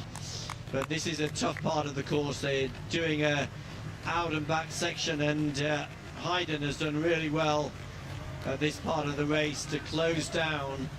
And it's 5 athletes right at the front of the race, and this is the 6th athlete, the debutant, who's having a really good first outing at the marathon. Adisu Nagash came into the race with a best time of 60 minutes and 21 seconds for the half marathon. He's now got the leaders in his sights, but they are about 200 metres up the road as the leading group of 5 athletes make their way down to one of the most famous parts of the course, the Plaza España, and back into the park, the Marisa Luisa Park, with just over 11-12 kilometres to run. Yeah, Hayden, his lifetime best set here in 2022 when he took the tape. And he's a little bit of form. December, he ran 2:08, but this is, well, much quicker. Katata at the front again, not afraid. As you can see, the gaps back, they are becoming more significant now. 2 minutes back, still very strong depth. We always talk about the depth here and the sheer numbers of runners that have been inside the marks of, say, 2:08 over the years, and well, it's way up there in relation to the sheer numbers, the volume of runners. But up front right now, this is a telling part of the race. They're over 90 minutes of running. You can see fatigue is painted on these faces because they did go for it in the early stages, and Katata still at the front. Well, one of the things we saw on the graphics is that second group, that second large group that went through halfway in around 1 hour, 3 minutes and 30 seconds, so targeting 2:07. There's still quite a large group together, and I'm really interested to see whether the race this year is going to produce more runners under the 2 hour, 8 minute barrier that we had last year. Remember, last year we had 17 athletes in the men's race that went under 2 hours and 8 minutes, and I think we're not far off that this year with that large group, that second group, who are about 2.5 minutes down on the leaders. But remember, the leaders operating at around 2:04 pace at the moment, so that second group, I think probably they're now helping each other. The pacemakers at this stage of the race will have all dropped out. This is on the right of the screen is the 6th place athlete, Adisu Nagash. Looks as though he is really having to work hard. See how much harder it is when you're running on your own, 200 meters off the pace. Remember, this is his first marathon, so he is really having to concentrate, keep his rhythm. Right at the front of the race on the left hand side of the screen, Shura Katata, who's been leading the race for the last 15-20 minutes since the last of the pacemakers dropped out. He is doing a really good job keeping this pace going. 4 Ethiopian athletes together with the less fancied Kenyan Justus Kipkorir. Interestingly, Kipkorir had a very good run in the Nairobi City Marathon just over 6 months ago. Remember, the Nairobi City Marathon run at altitude at around 1,600 meters in the Kenyan capital. He ran 2:08 there. I was going to ask Richard, what's that worth? 2:08.42 that day, you know, if you obviously bring that down to sea level. Well, you'd have to say it's worth at least 3 minutes, and he's showing that today, isn't he, the way he's running. But 2:08 at altitude for a marathon, even though Nairobi is not seriously high altitude, it still would, you'd say that's worth the best part of 3 minutes. Now, here is one of the leading Spanish athletes, Chakib Lachgar. He's gone through halfway, sorry, 30k, 1:31.52. And Yeah, he's in a group, I think, with the likes of the Irishman, Paul O'Donnell. We've got another American in there, Ryan Kresh. I think there's Reed Fisher's in that group as well. So there's some good number of runners that are running some good paces. But yeah, I think he could be the potential top of the Spanish tree right now. Frank Lara's gone through 30 kilometers, just 11 seconds behind Andrew Colley. So I'm looking for Misfun. Yeah, he's the first of the Americans, just 3 seconds outside the 90-minute mark. So Misfun is the first of the Americans, currently sat 14th place at 30 kilometers. Yeah, and there's no Spanish championship here in Seville this year, but there is prize money for the top 3 Spaniards. There's also a course record bonus. I think they're going to be somewhere outside the Spanish course record here in Seville, set by Lamderson 4 years ago. But Chakib Lachgar, the leading Spanish athlete, and he'll be eyeing that first prize for the leading Spanish athlete in both the men's and women's races. Here they are, the athletes. They're going back into the famous Maria Luisa Park, this beautiful part of the city, and that's going to bring them round into the famous Plaza España in the next few minutes at 33 kilometres. Some wonderful visual shots here. Hopefully, if you haven't been to Seville, painting a wonderful picture of this beautiful city. The Plaza España, beautiful. Look at that, Richard. It's stunning, isn't it?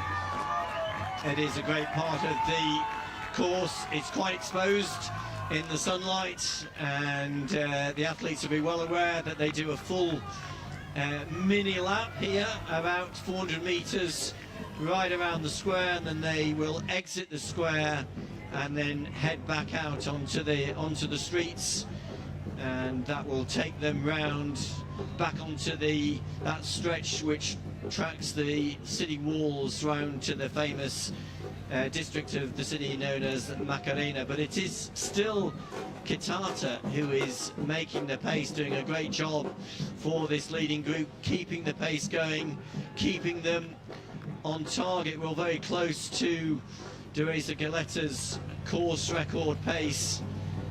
Going underneath the Asics gantry, and also some great branding and opportunity to showcase the title sponsors, Zurich, as Kitata goes round this Plaza de España, built in 1929, so has wonderful links to Latin America. The beautiful colours here. It's a definite go-to for tourists flocking to Seville, but today it provides a loop for the elites to get some cheers from the spectators.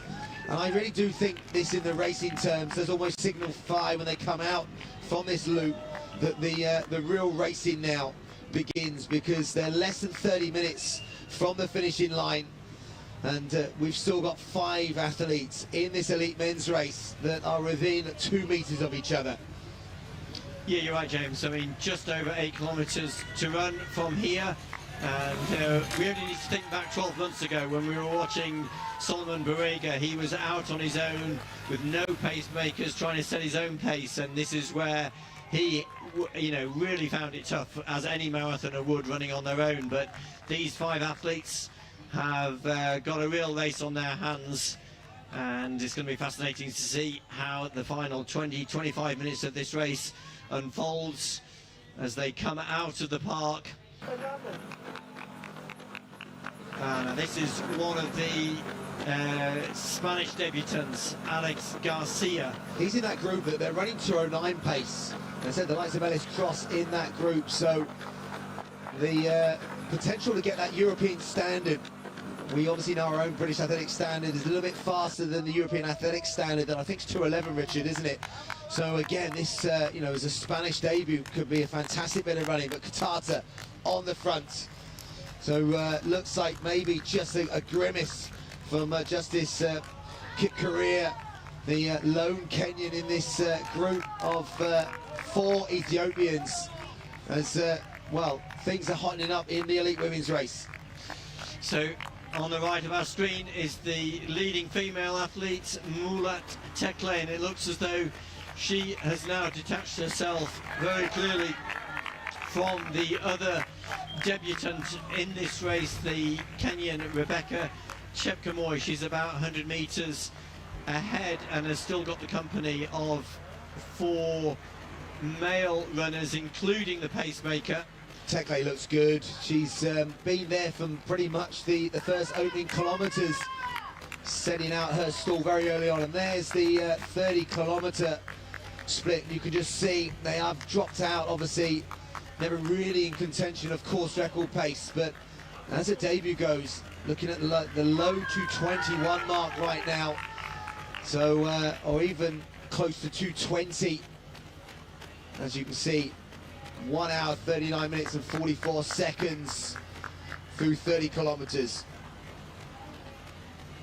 Well, James, I'm getting a sense of deja vu because 12 months ago we were watching another Adidas Ethiopian athlete, Anchinalu Desi, who came here as a bit of an unknown, and she won the race, and just 2 weeks ago went on to an even faster time when she won in Dubai. And now it's Mulat Tekle running her debut right at the front of this race, on course for her first marathon win. Yeah, looking at the times now, that's 13 seconds back to Rebecca Chepkemoi in second place. Vinyo third out on the road at the moment, and it's well, I'm making it 46 seconds off the leader, Emily Chepkemoi, also next to her with Beatrice Cesarek. So that's a strong 3 athletes chasing in there within 46 seconds. So this race isn't done up front yet, but Tekle does look good at the moment. Yeah, I'm somewhat surprised that that group, which contained some of the more experienced, fancied female runners, including the former winner Chalal, and there on the bottom of our screen, Emily Chepkemoi, Beatrice Cesarek, and the Finnish athlete Vinyo, they are 45 seconds down, and gradually as this race has continued, that gap seems to have got bigger rather than smaller. Remember, at halfway they were about 30 seconds down on the 2 leaders, Tekle and Rebecca Chepkemoi. Now it's Mulat Tekle who has detached herself and is well clear of the second placed athlete Rebecca Chepkemoi. As the men go through 35 kilometres, still 5 of them locked together, 4 Ethiopians led by Shura Kitata, and they are very, very close to Deresa Galetta's course record pace. Still 8 seconds inside, so they still have a chance of going under 2 hours and 4 minutes. That would be quite a feat, to have a few of these 5 athletes going under 2 hours and 4 minutes. Remember, until now we've just had 2 athletes in the whole history of the Seville Marathon under 2 hours and 4 minutes, both from 2 years ago when Galetta won and he was chased home by the French athlete Andouini. Those are the 2 athletes only who have recorded times of under 2 hours and 4 minutes. Well, these are the 5 athletes gone through 35k. The 4 Ethiopians, Tola Bakila, Tola and Azra Hayden, they're together with the Kenyan, who's done well to get back in touch, just as Kip Korea Limo. And in the elite women's race, 30 kilometres, 1 hour 41 minutes and 7 seconds for Fatima Wado, so she's still going at 2:22 pace at the moment. Clara Evans soon, 1 hour 41 minutes and 41 seconds, so still on 2:23 for the Welsh Ponty Rodents athletes, so having a fantastic run out there. But this is the tough part of the marathon, and the elites on the screen making it look easy, but I can tell you it's far from that. But this is still a group of 5 athletes, and they have slowed slightly. That last 5 kilometres was just a fraction inside 15 minutes. So I think that you can see that time graphic, that the time they had inside course record was being eaten away. I think they might be just outside that by the next time check, but it is a real race now And there's definitely the opportunity for a lifetime best for all of those athletes in that lead group. But there's going to be a significant payday difference between first place and fifth place. And this is the sixth place athlete, Hunde Lechisa, also from Ethiopia. Ran his best time just 4 months ago in Kasiche, around 2:08.23. And there you can see he's got a projected time, if he can keep this pace going, of around 2 hours and 5 minutes, so operating faster than he's ever run before. But he's got a tough final 7 kilometers. He's pretty much on his own, about a minute down on this leading group of 5 athletes. Well, they just make it look so easy. Katata still at the front, still with the armbands, the arm warmers on, I should say, and the headband. That lean forward, he almost stacked it on one of the drink stations, but he didn't. He navigated himself well. And we still got 4 Ethiopians in this lead group, 1 Kenyan. And at the moment, nothing really changing. Kilometre on kilometre, Katata's still at the front, the 4 behind, happy to sit in that group. But at some point, with the prize on the line, and the, well, as I said, significant prize difference between first and fifth place. Katata's been on the top spot of, well, major marathons. He's won London previously, but for some of these other athletes, this would be, to win today, Richard, a major significant step up in their careers. Yeah, absolutely. I mean, you're right, we've known Katata, I mean, that big win in London 5 years ago, but also on the podium in New York a couple of times, a win in Frankfurt. So definitely one of the favoured athletes coming into this race. Also the former winner in the white vest, right at the back of that group of 5. Asla Hayden now looks as though he's got back to his best, having had a rough couple of years between his win here 4 years ago, and he looks as though he's very much in contention to record another win. Back at the front of the women's race, the debutant Mulat Tekle. She's gone through 30 kilometres. She's got a gap of about 13 seconds over the Kenyan Rebecca Chepkemoi, and then the more fancied athletes, Fatima Wadu, and there's, as you mentioned, James Evans Graham, Clara Evans having a great run, just 2 minutes down on the leader. Well, if the leader is on for around that 2:20 time, Clara Evans, if she can keep it going over the last 5 kilometres of this race, she's going to knock a few minutes of her best. Remember, she set that time in Valencia, 2:25, 3 years ago. She did, and just chatting to her about, you know, the unknown. So this week she's gone from not wanting to be running a marathon this weekend to feeling absolutely great. Anyone that's, you know, prepped for a marathon knows that taper does funny things with the mind and the body. You almost think you've lost all your fitness, and maybe that's just a little check. I don't know if that's a stitch, or there was a little bit of a weaving through the cones there for Tekle, but maybe just checking back. But that camera, I was trying to look to see if we could see the chasers behind, and they couldn't see. But Tekle's definitely holding the side, isn't she? Definitely in trouble, and obviously we can see now from the signs of the pacemakers that the male pacemaker trying to give as much assistance to Tekle as possible. And I think her leg pace has slowed down. I definitely think that she's struggling slightly. The pacemaker's trying to give her encouragement. But this race isn't over yet. I think she's, you know, she keeps holding that side and the pace is dropping. But she had a significant lead. 1 hour 49 minutes on the race clocks, but she's still got 30 minutes of running. Yep, I said 5 kilometres, but it's much more like 8 or 9 kilometres, because I think the female athletes, they are into the park area, and they've still got, as you say, James, 25-30 minutes of running. Probably more like 30 minutes of running to the finish. This is the entrance into the Plaza España. I think the interesting thing for athletes making their debut is the amount of hard running towards this kind of time duration.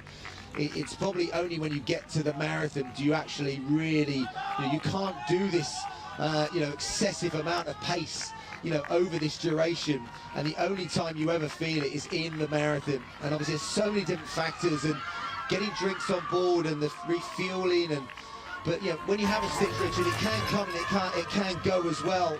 And obviously it's just about settling it down and not panicking. There's so many things that go through the mind in the marathon that, your mind could be your best friend or your worst friend at this stage of the marathon.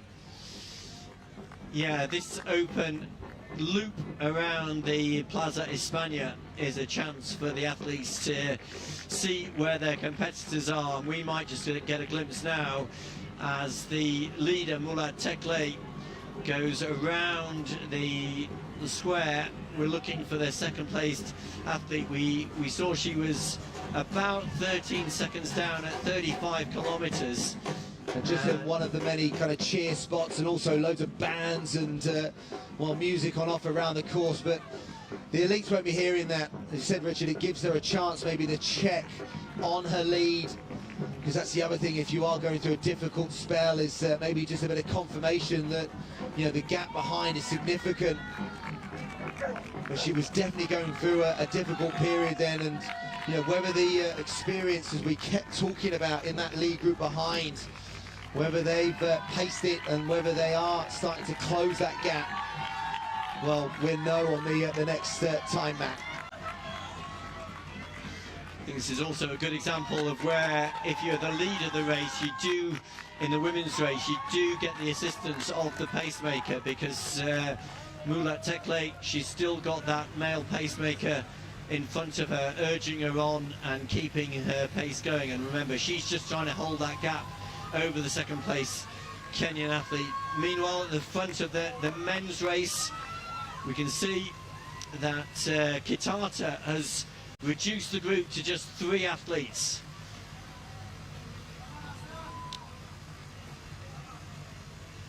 He has, and he is moving it on. This is, again, bold bit of front running by Kitata, and he's pretty much been at the front. As we look down at the chasers behind, down to 27th and Ellis Cross 5 minutes back. But on his last time check, those athletes down to probably the likes of Reed Fisher, and just below him were operating inside 2:10 pace. So real depth. But at the front, Kitata, it's about trying to take the title, and he's just over 10 minutes of running, just over 2 miles of road left here in Seville. So welcome wherever you're joining us from around the world. This is the 41st edition of the Zurich Marathon of Seville. Wonderful running conditions, and this has been a fast elite men's race from the opening kilometres. Yeah, they're into the final 3-4 kilometres of this race. Shura Kitata, the experienced Ethiopian athlete with a string of podium finishes in big races, having won in London and Frankfurt, having placed second in New York on 2 occasions. He's been right at the front of this race for the last 30-35 minutes, but he's being chased by 2 of his compatriots. Dejenu Hailu, the 22-year-old, running his second marathon here in Seville, recorded a 5th place finish in Dublin just 4 months ago with 2:07:03, and in 3rd place, a former winner here in Seville, Azra Hayden, is back to top form. Remember, his best time 2:04:43, but that was recorded 4 years ago. These 3 Ethiopians now into the final 3 kilometers of this race. They're coming back towards the famous cathedral in Seville, and back down towards the park, which will take them down to the river for the final stretch of the race. This is the I think it's the Kenyan athlete Nicholas Kipkorir Limo, who is trying to chase them down, but he's slightly off, about 30 or 40 meters down from the leading 3. Yeah, Kipkorir Limo looks tired now. You can just see that he's just dropped in pace as he comes to 39 kilometers. So he know that that is exactly 2 miles of running, and you can see 1 hour 54 minutes. So if he runs 5-minute miling, he's going to run 2:04 himself. So the athletes up front now, they're maintaining the pace that they've tried to set in the early stages. Kitata, it's been a tough last few kilometers as he's whittled down this field. Helu and Heidrun, the former winner here, are the athletes that are, well, gone with probably the most experienced, the most decorated athlete in this field, Shura Kitata. As I said, just 29 years of age and so much experience, and it is all about experience now. He doesn't mind leading from the front, and he's trying to make sure that when he gets to the latter stages, that he maybe can enjoy it and have a solo run. But, well, maybe he's not given up yet, Justice Kip Korea Limo, because that gap is still around the 20-30 meter mark. But I would think the winner now comes from one of these three. Great views of these narrow streets. This is the old part of the city as they come down towards the cathedral. They're enjoying a shaded part of the course as the temperatures rise here in Seville. Still very nice conditions for marathon running, around 8-9 degrees in the shade, a little bit warmer in the sunshine, but a good part of this course is in the shade. I'm really fascinated to see Azra Heidrun back to his best. Remember, he won here 4 years ago. We've seen him before in Seville a couple of times. He won 4 years ago and then struggled in 2024. His last race in Abu Dhabi just 2 months ago when he finished second. But Heidrun staying in touch with Dejenu Hailu, who has taken over the lead from Shura Kitata. These three Ethiopians locked together, less than 2 miles of the race to go. Heidrun himself, just 26 years of age as well, so many more years to come. And, well, he's in his early 20s when he won here. And as I said, 2:08 in December in Abu Dhabi. And, well, that was a good kind of return to a bit of form. But this is another step up. And you see them running on the cobbled streets. That'll be tiring on the legs. But they're making it look so easy, this trio on the screen. Well, Kitata, Shura Kitata, just again, that lean forward. It's so deceptive, but so powerful, so economical for him. And he's just not afraid to lead. Hailu in the blue to his right. And in the white, Azra Heidrun, as you said, is kind of hiding from the group there, isn't he? Kind of out of sight, out of mind, as I think they've gone through 40 kilometers there in I think 1:57:40, but 30, sorry, but we'll wait for confirmation on that time. Yeah, these three are pulling away from the fourth place athlete, just as Kip Korea. They're the leading men, so they have dropped outside course record pace from Galetta, but they could still just dip under 2 hours and 4 minutes. Remember, Galetta's course record 2:03:27. Well, also at the start, you mentioned the fastest time in 2026 is 2 hours 4:00. So I think that for the race organisers right now, they would obviously love this to be the fastest marathon. You can see they lost time then again. That was outside 15 minutes for that 5 kilometre split, 15:02. But there's still three athletes, so expect this last 2.2 kilometres to be, even though they're tired, somewhat of a burn-up. Yep, the fastest time in the world this year over the marathon, set in Dubai 2 weeks ago. Nibret Malak, 2:04:00. These three athletes chasing down the course record and also the fastest time, locked together. It's going to be a really tough final couple of kilometres as they go past the famous Cathedral of Seville with the minaret tower in the background. There they are, three of them, Shura Kitata, Dejenu Hailu, and in the white vest, Azra Heidrun. All three Ethiopians. Heidrun trying to reclaim the title he won here 4 years ago. Kitata trying to win another big city marathon, having won in London and Frankfurt already, and Degeno Hailo in search of his first big marathon victory.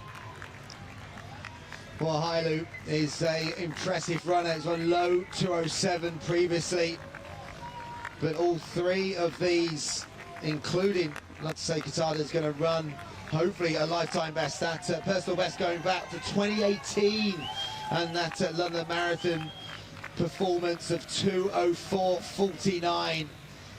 So great to see after probably a barren couple of years that he's back to his very best. But these three athletes, they pretty much know that the podium is guaranteed. It's just about which position now.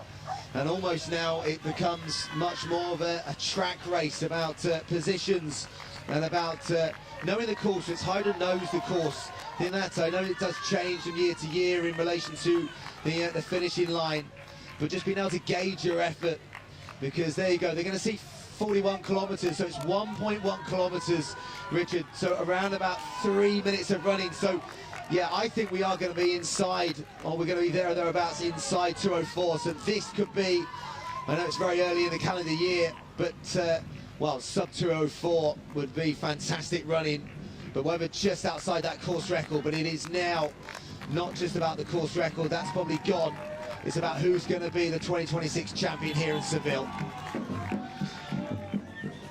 Yeah, and very soon they're going to come off the paving slabs.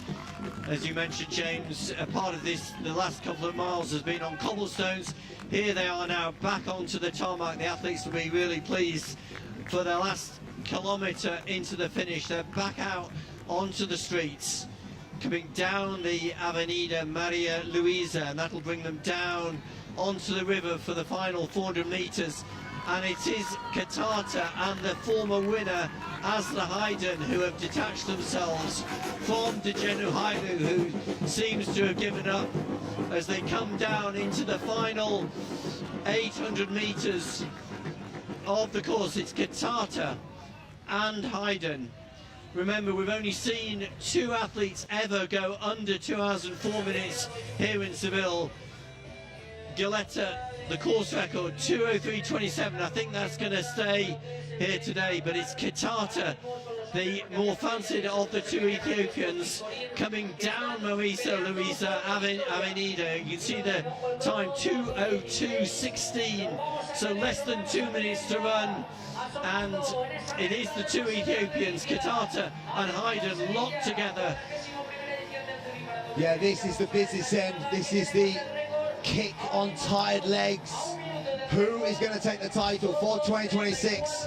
Kitata in the black singlet, Haiden in the white singlet.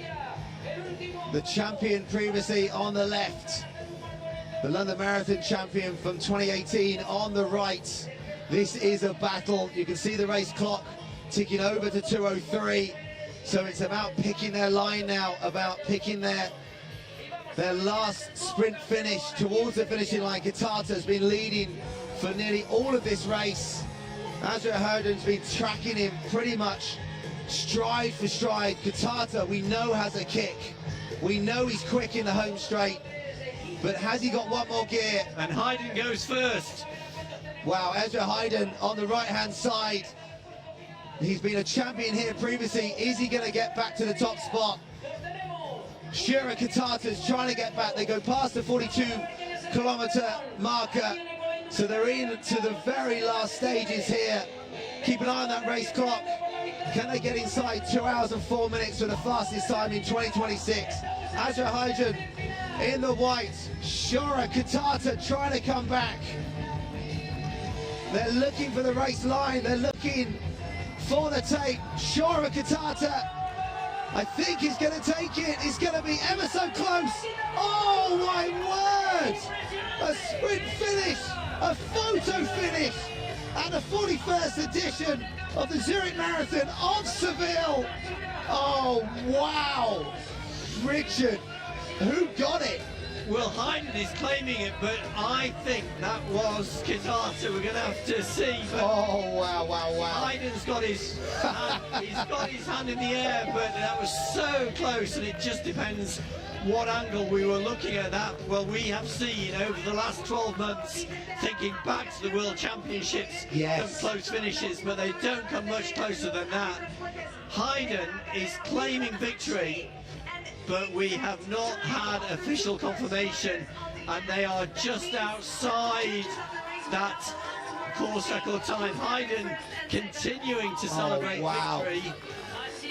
Those are the top 3 finishers, all within a few seconds of each other. Kitata, he's saying that, but I tell you what, and he's pointing to the sky. It's a photo finishing what he needs to point to, because I'm waiting to see. It's come up in front of us here now. Obviously, that is probably the chip timing, Max. It's come up with Kitata 2:04.00. So Hayden's come up also with the same time, but the photo finish, we've got to check this. It's torso, isn't it? It's well, I say photo finish. Depends if there is photo finish. It's the officials on the finishing line. Wow, that is going to come down to, well, centimeters after 42.2 kilometers, 26.2 miles, and well, they've both got massive lifetime bests. Hailu is also rewarded with 2:04.16. Justice Kip-Korea Limo inside 2:05 as well, Richard. But I tell you what, that was as dramatic as you get. And the dive for the line, look at that, look at the graze on his left elbow. But he's celebrating, I don't know. He's celebrating, and it looks as though the cameras are giving it to him. Certainly the cameras are focusing on him, but as we saw the 2 athletes come up into the finish, maybe it was just the angle that we were looking at it, but it looked to me, oh, that was just... this is fascinating in the women's race, because Vainio has now, look at this, she has come through, and the leader for so much of this race, the debutant Mulat Tekle, is now not on our screen, and it is the Finnish athlete Elisa Vainio who is, as we can see it, right at the front of this race. This is going to be a really big story. Remember, no European athlete has won this race. Certainly in the women's side, it was Paula Gonzalez back 9 years ago who was the last European to win the women's race, and now Elisa Vainio looking very, very strong, and it is Mulat Tekle who is back in second place, who has dropped well behind Vainio. Well, interesting.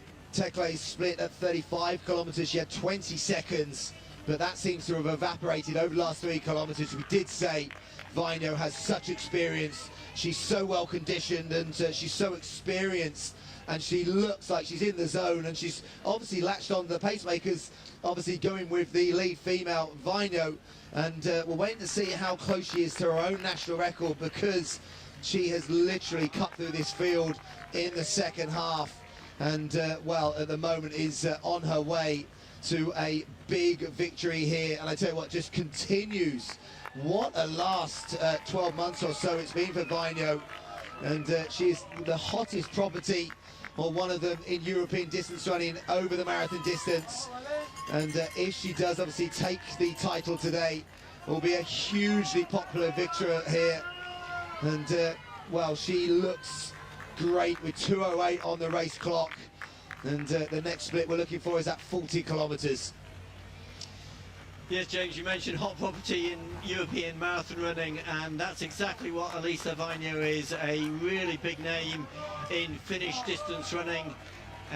5th place in the World Championships in Tokyo last September. Look on the right of the screen, because sure, the Kitata's look at the graze on his shoulder, Richard. Wow. Well, we still don't know who is the... That's a bit of road rash, that is. Wow, that is... and his face as well.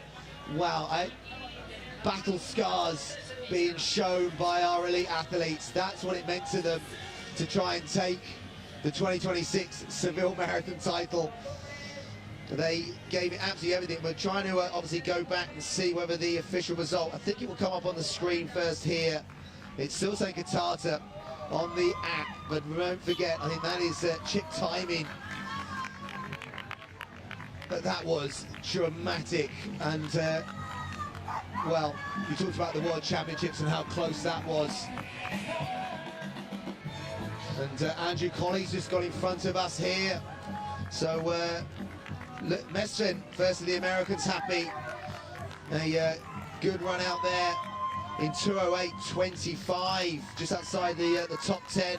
And the first Spanish athlete, Ilias FIFA, running a time of 2:08.37, which is about a minute and a half faster than he ran here in Seville 12 months ago in his debut. And then the Irishman, Paul O'Donnell, big run, 2:09.20. Andrew Colley, 2:09.34. So we're still waiting for those that were in that or around that as well. Reed Fisher, he's gone inside 2:10, the same as Ryan Crash. Well, there on our screen we can see the first and second placed athletes in the women's race. On the left of the screen, the Finnish athlete Alisa Vainio now looking on course for victory, and the second place athlete Mula Tekle, as we saw a short while ago in the women's race, she was clutching her side and she was starting to struggle. She's now hanging on to that second place. She's some way down on the leader, Vainio, as they come through this famous section from La Macarena down towards the cathedral. And it is Tekle in second place. Yeah, we thought she was in trouble around the stage when she started to hold her side. And yeah, Vainio, who's just eating up the ground, probably around about 10 minutes of running. Just go back to the elite men, Ellis Cross coming up as 2:10.08. That's a very impressive debut. And just looking down for a few more finishes around that 2:10 mark. So I think about 3 or 4 Spanish athletes inside the 2:10 mark. So they're going to have some selection discussions around that European team and who decides to obviously come to those European Championships in Birmingham in the summer. So just in front of me now, I can see another Brit, Dan Nash, who's going to be just or thereabout the 2:12 mark, maybe just inside. Fantastic running off a limited build-up. So I'll tell you, someone that probably hasn't had a limited build-up, Alicia Vainio. We're kind of guesstimating the volume, or the amount of volume that she puts in, and must be somewhere in the 150-mile mark, and the fact that she's so consistent from marathon to marathon. Yeah, I was talking with her coach yesterday and asking why she runs so many marathons, and the coach just said, well, she just loves running, she loves distance. She's been an endurance athlete all of her athletic and non-athletic career. She started out actually playing soccer and ice hockey in her own country, then she moved to running, became a track athlete, and combined track and field as a teenager with speed skating. She did 50k and 100k races as a speed skater, and obviously it's only in the last 3 or 4 years that she's really focused on the marathon. And what a racer she's been over the last 4 or 5 years. A big name now in Nordic marathon running. She took the 41-year-old Nordic marathon running marathon record away from Ingrid Christensen when she ran in Valencia just 2 months ago with a 2:20.48 clocking, and she's going to get close to that now. She's really moved through this field, having been some way back from the leaders at the halfway point, but it's now Vainio who is extending her lead as they come through with about just over 2 kilometers to run. Yeah, 2:13, about 37 there with 2.2 kilometers. So that national record, as you said, yeah, 2:20.48 from Valencia. So she's got around about 7 minutes of running, which is doable, but it's going to be very, very close. And I know she'd love to go inside that national record again. And yeah, I know we've talked about how well that she's turned around from world champs to breaking that national record in September. But this with a proper marathon build-up is again just cementing her place at the top echelon, top table of European marathon running. She's from the Finnish town of Lappeenranta, which has got a very well-known distance running reputation, both in Finland and around Europe. Hosts a big track meeting in the summer in July, hosts a half marathon in August, and obviously Elisa Vainio is very well known there after her Nordic marathon record in Valencia.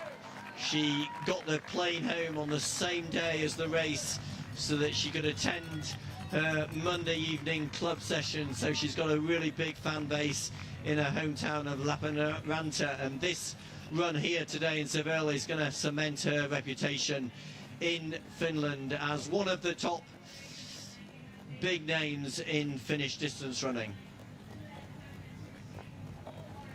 Yeah, she's running superb, and results coming through also. Alex Mills had a great run in the men's race, around a 2:11, but we're checking the times because some of them are coming up with slightly faster times, and their chip time is coming up faster. But there you go, there's the 40 kilometres confirmed at 2 hours 13:24, so 1 minute 35 off course record pace, but that does give her a shout towards her own national record into the very latter stages. The pacemaker, as you said earlier, Richard, will go all the way towards the finish, which for Vainio right now is going to be really beneficial, because obviously she is chasing time now. She is chasing, and she'd love to get close to that 2:20 mark, but I think she's maybe just going to slip just outside that. Yeah, but remember, her best time, 2:20.48, and as you say, James, if she's a minute and a half down on Magetu Alamu's course record, remember the course record, 2:18.52, so if she is a minute and a half, let's say minute 45 down on that course record, she could still get inside her own personal best time, 2:20.48, which would be a remarkable achievement. Remember, she's running her 4th marathon in 5 months, having run in Tokyo in September, the national championships in Finland in October, the Valencia Marathon in December, and now in Seville.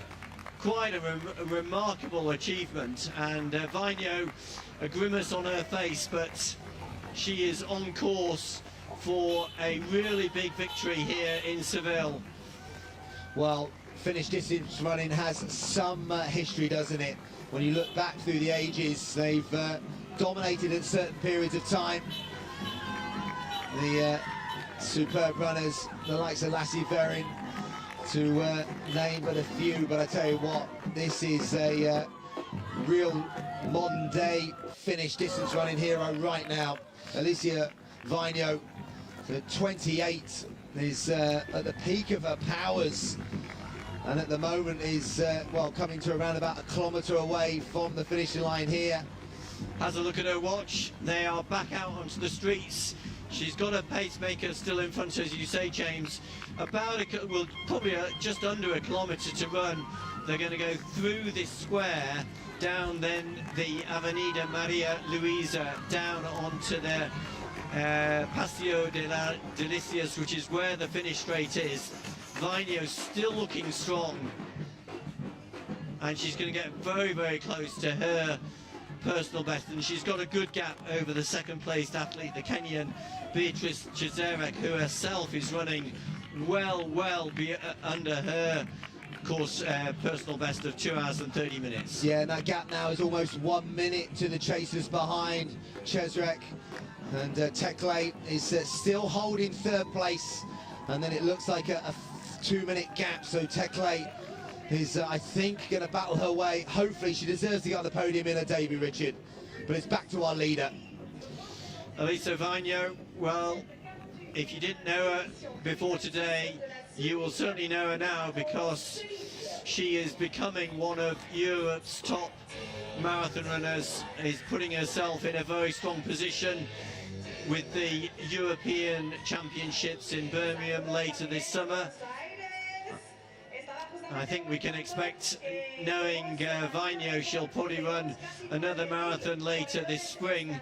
But today, here in Seville, she's opening her 2026 season with a big marathon, obviously working very, very hard as she comes down onto the finish straight. When she hits the finish straight, she'll have 400 meters to run. Just look at the clock. Remember, her best time for the marathon, 2 hours, 20 minutes and 48 seconds. She's got about a minute of running to go. And as she turns the corner left now, the finish gantry will come into her sights. Yeah, it's been a dominant display in the last 2 kilometers, a very well-paced run. Alicia Varno is just in the form of her life. 42 kilometers past, so I think she's going to be just outside her national record. She's going to need to really close now. You can see the first sign of a little bit of fatigue, a little bit of pain, but she can soak this up. This is a big victory today. She's around about 40 seconds adrift at one point of Tekle, but paced to perfection. And the crowd appreciate their distance running here in Seville, here at the 41st edition of the Zurich Marathon of Seville. Alicia Varno takes it and takes her own national record. What a win. A few seconds inside her own personal best. And that is going to be a big negative split for Alicia Varno, the first European female athlete to win here over the last 9 years. Remember, the Spanish athlete Paulo Gonzalez, the last European to win here in Seville in 2017. But Varno, now a look of delight and relief on her face. Yeah, Varno, negative split, first half of 70 minutes and 33 seconds. So just over 70 minutes, and it's coming up as to 20:38. So 10 seconds inside her own national record. She worked hard for that at the end. There was nothing left out on the road, but time to perfection. And that's a big victory here in Seville. And she'd be a very popular winner today. And there's the second placed female athlete, Beatrice Zurich, running a massive personal best. Came into the race with the best time of 2 hours and 30 minutes, and she's just crossed the line with about over an 8-minute PB. And there's the third place athlete, Mulat Tekle. So Varno from Finland taking the win, Zurich of Kenya in second, and Mulat Tekle of Ethiopia. Those are the top 3 athletes in the women's race. And I think that's the second fastest time we've ever had here in Seville. So that puts us in perspective of the number of superb runners we've had here. And there's the top Spanish athlete, Fatima Wadu. Wow, great running. She is working hard to get inside her best time. Remember, her PB 2:24.05. And she's coming down onto the finish straight. She's also got a pacemaker. She's taking this turn. And I think she's going to be very, very close, just behind her, a former winner from 3 years ago, Jacqueline Chalal. Fatima Wadu. I think she's just going to get under her own best time. Remember, the 42-kilometer point is on this finishing straight. Working really hard, being chased by Chalal. And there's the Italian athlete, Elisa Palmero. Wow, what a debut for her. That's a big run, big performance. Palmero is going to be around that 2:24 mark as well. The pain etched on both of these faces. To be the second European home. Oh, Wadu's just going to miss her best time by just a few seconds. Oh, it's painful end, isn't it? Look how tough the last few hundred meters are. But first of the Spanish athletes home today, taking the applause, and just a few seconds over 2:24. Tekle did well for third place, Richard, in her debut, 2:22.03. Just behind Chesrek. I mean, that's a good debut for the fact that she really went for it, didn't she? And paid the price slightly, but didn't fall apart completely. And she'll be rewarded with the podium. Yeah, some really big performances there. And a big result for Elisa Palmero, the Italian athlete running her debut just outside 2:24. 2:24.16 for Fatima Ouadou, first Spanish athlete across the line. She'll be also targeting European Championships later this year in Birmingham. So her second fastest time for the marathon here in Seville. So Tessa Horachova, I think, is just in front of Clara Evans-Graham, who we're expecting, well, in a matter of seconds to be coming down the home straight. So going through 40 kilometres in 2:18.27. A fast first half by Evans-Graham. As I can see just in front of us, Horachova coming down towards the finishing line herself. She's going to be, I think, a shade over 2:26.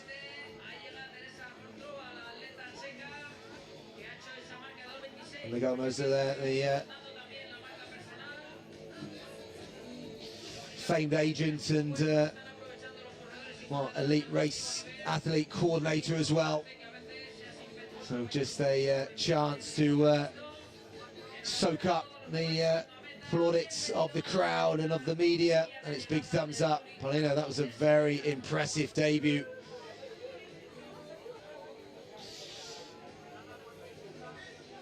Yeah, there's Rebecca Lanedo, the Italian athlete, the second Italian athlete across the line after Palmero. There's Fatima Ouadou, top Spanish athletes being congratulated by Miguel Mostaza. And in the background there, Massimo Magnani congratulating his athletes. Big smile on his face as his top athlete, Elisa Palmero, runs a great debut marathon here in Seville, 2:24. And the streams of runners, so many very good standard club runners. And I think we're down now to the 12th or 13th finishers in the elite women's. Just saw Clara Evans-Graham go past us here, so she's over the line just over 2:27.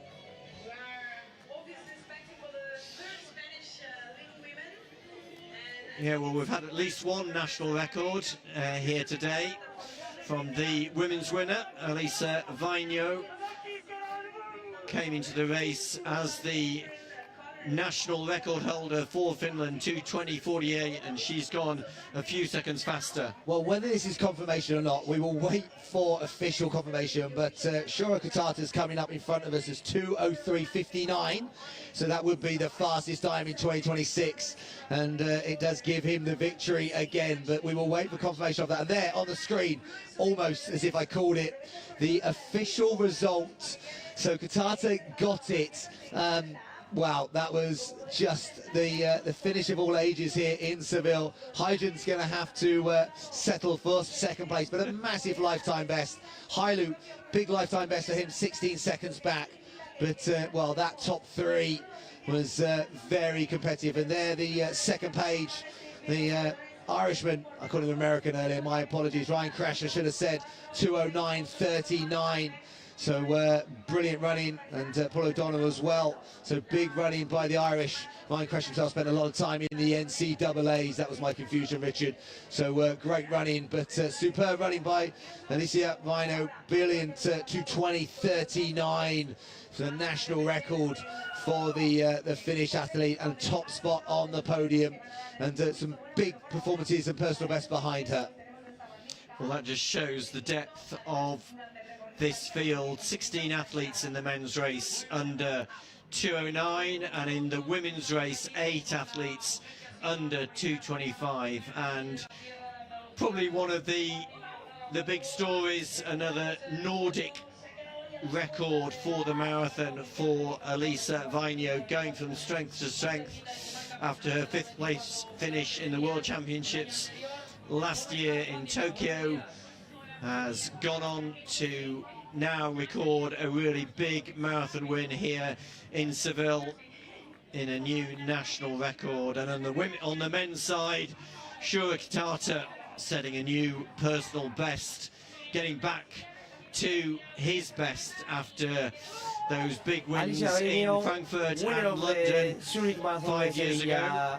2026. Just Congrats, sneaking and the new PB win and new from Azra Hayden.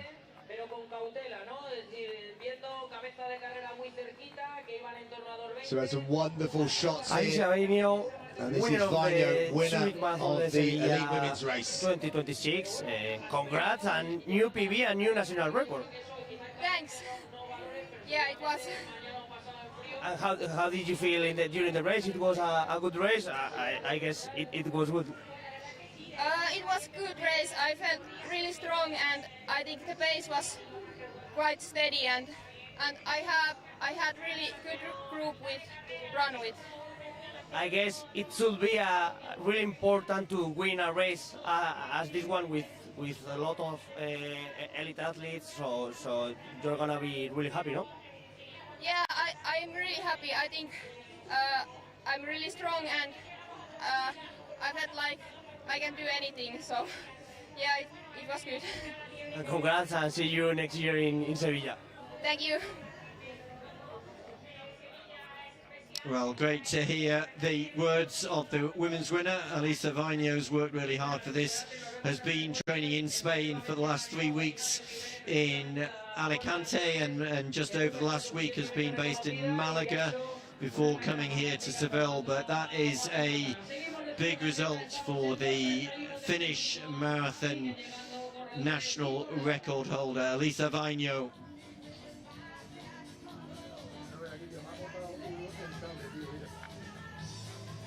And some lovely shots of this beautiful city that, well, it's welcome home our runners now.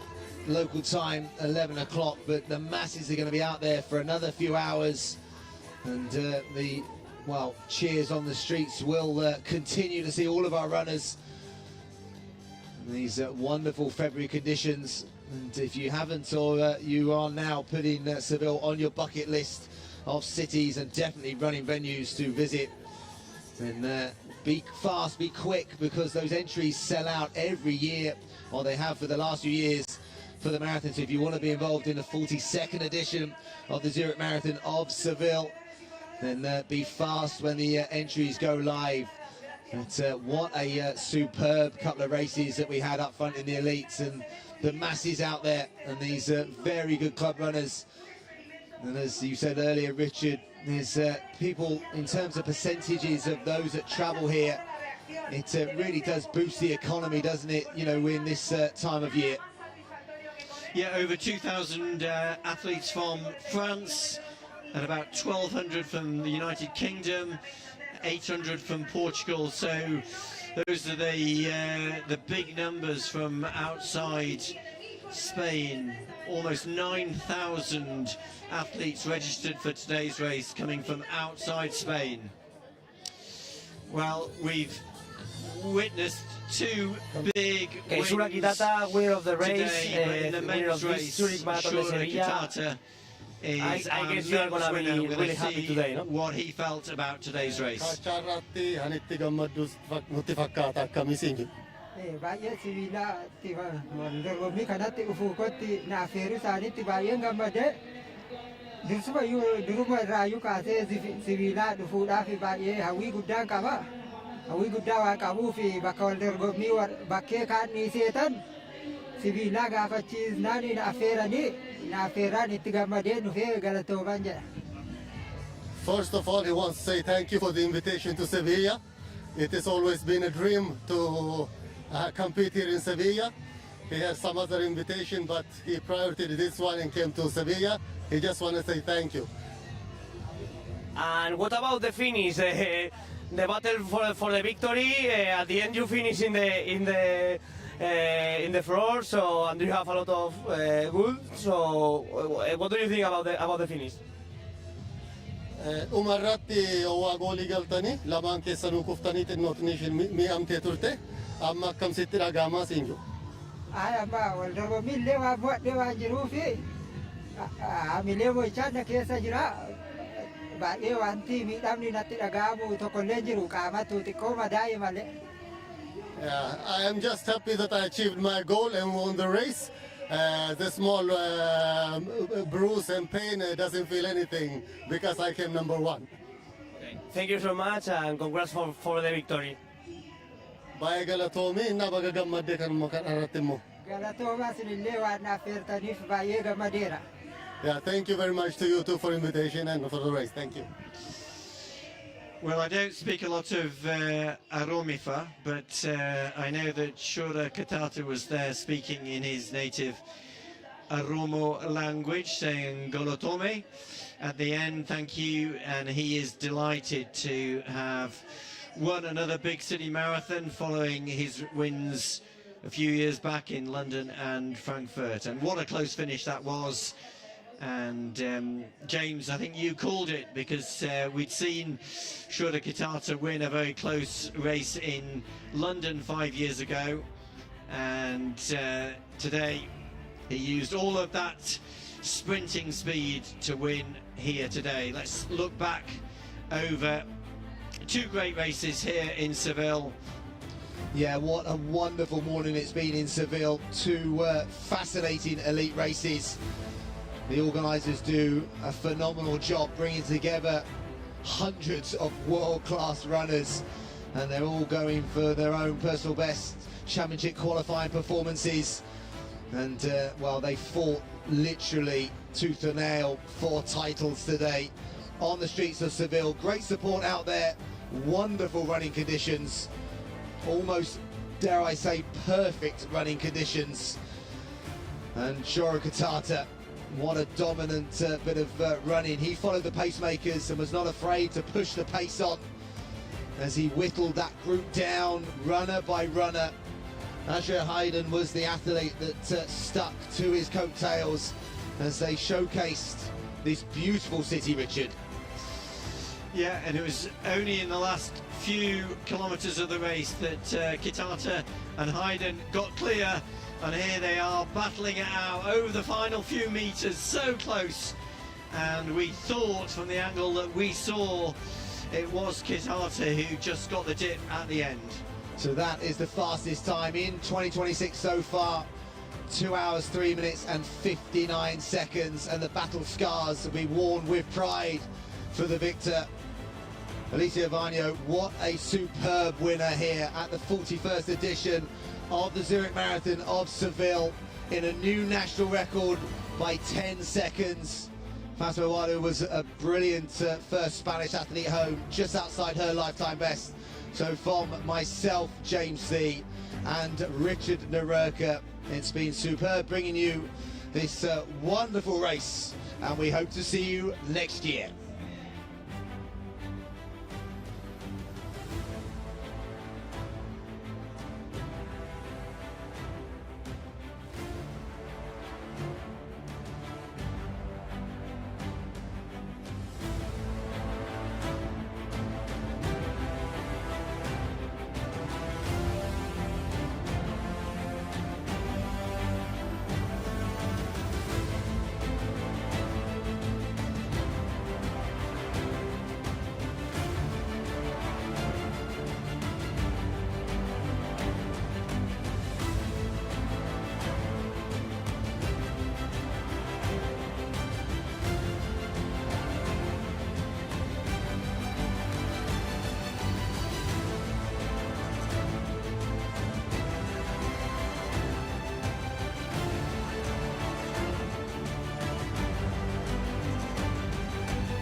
pásate detrás.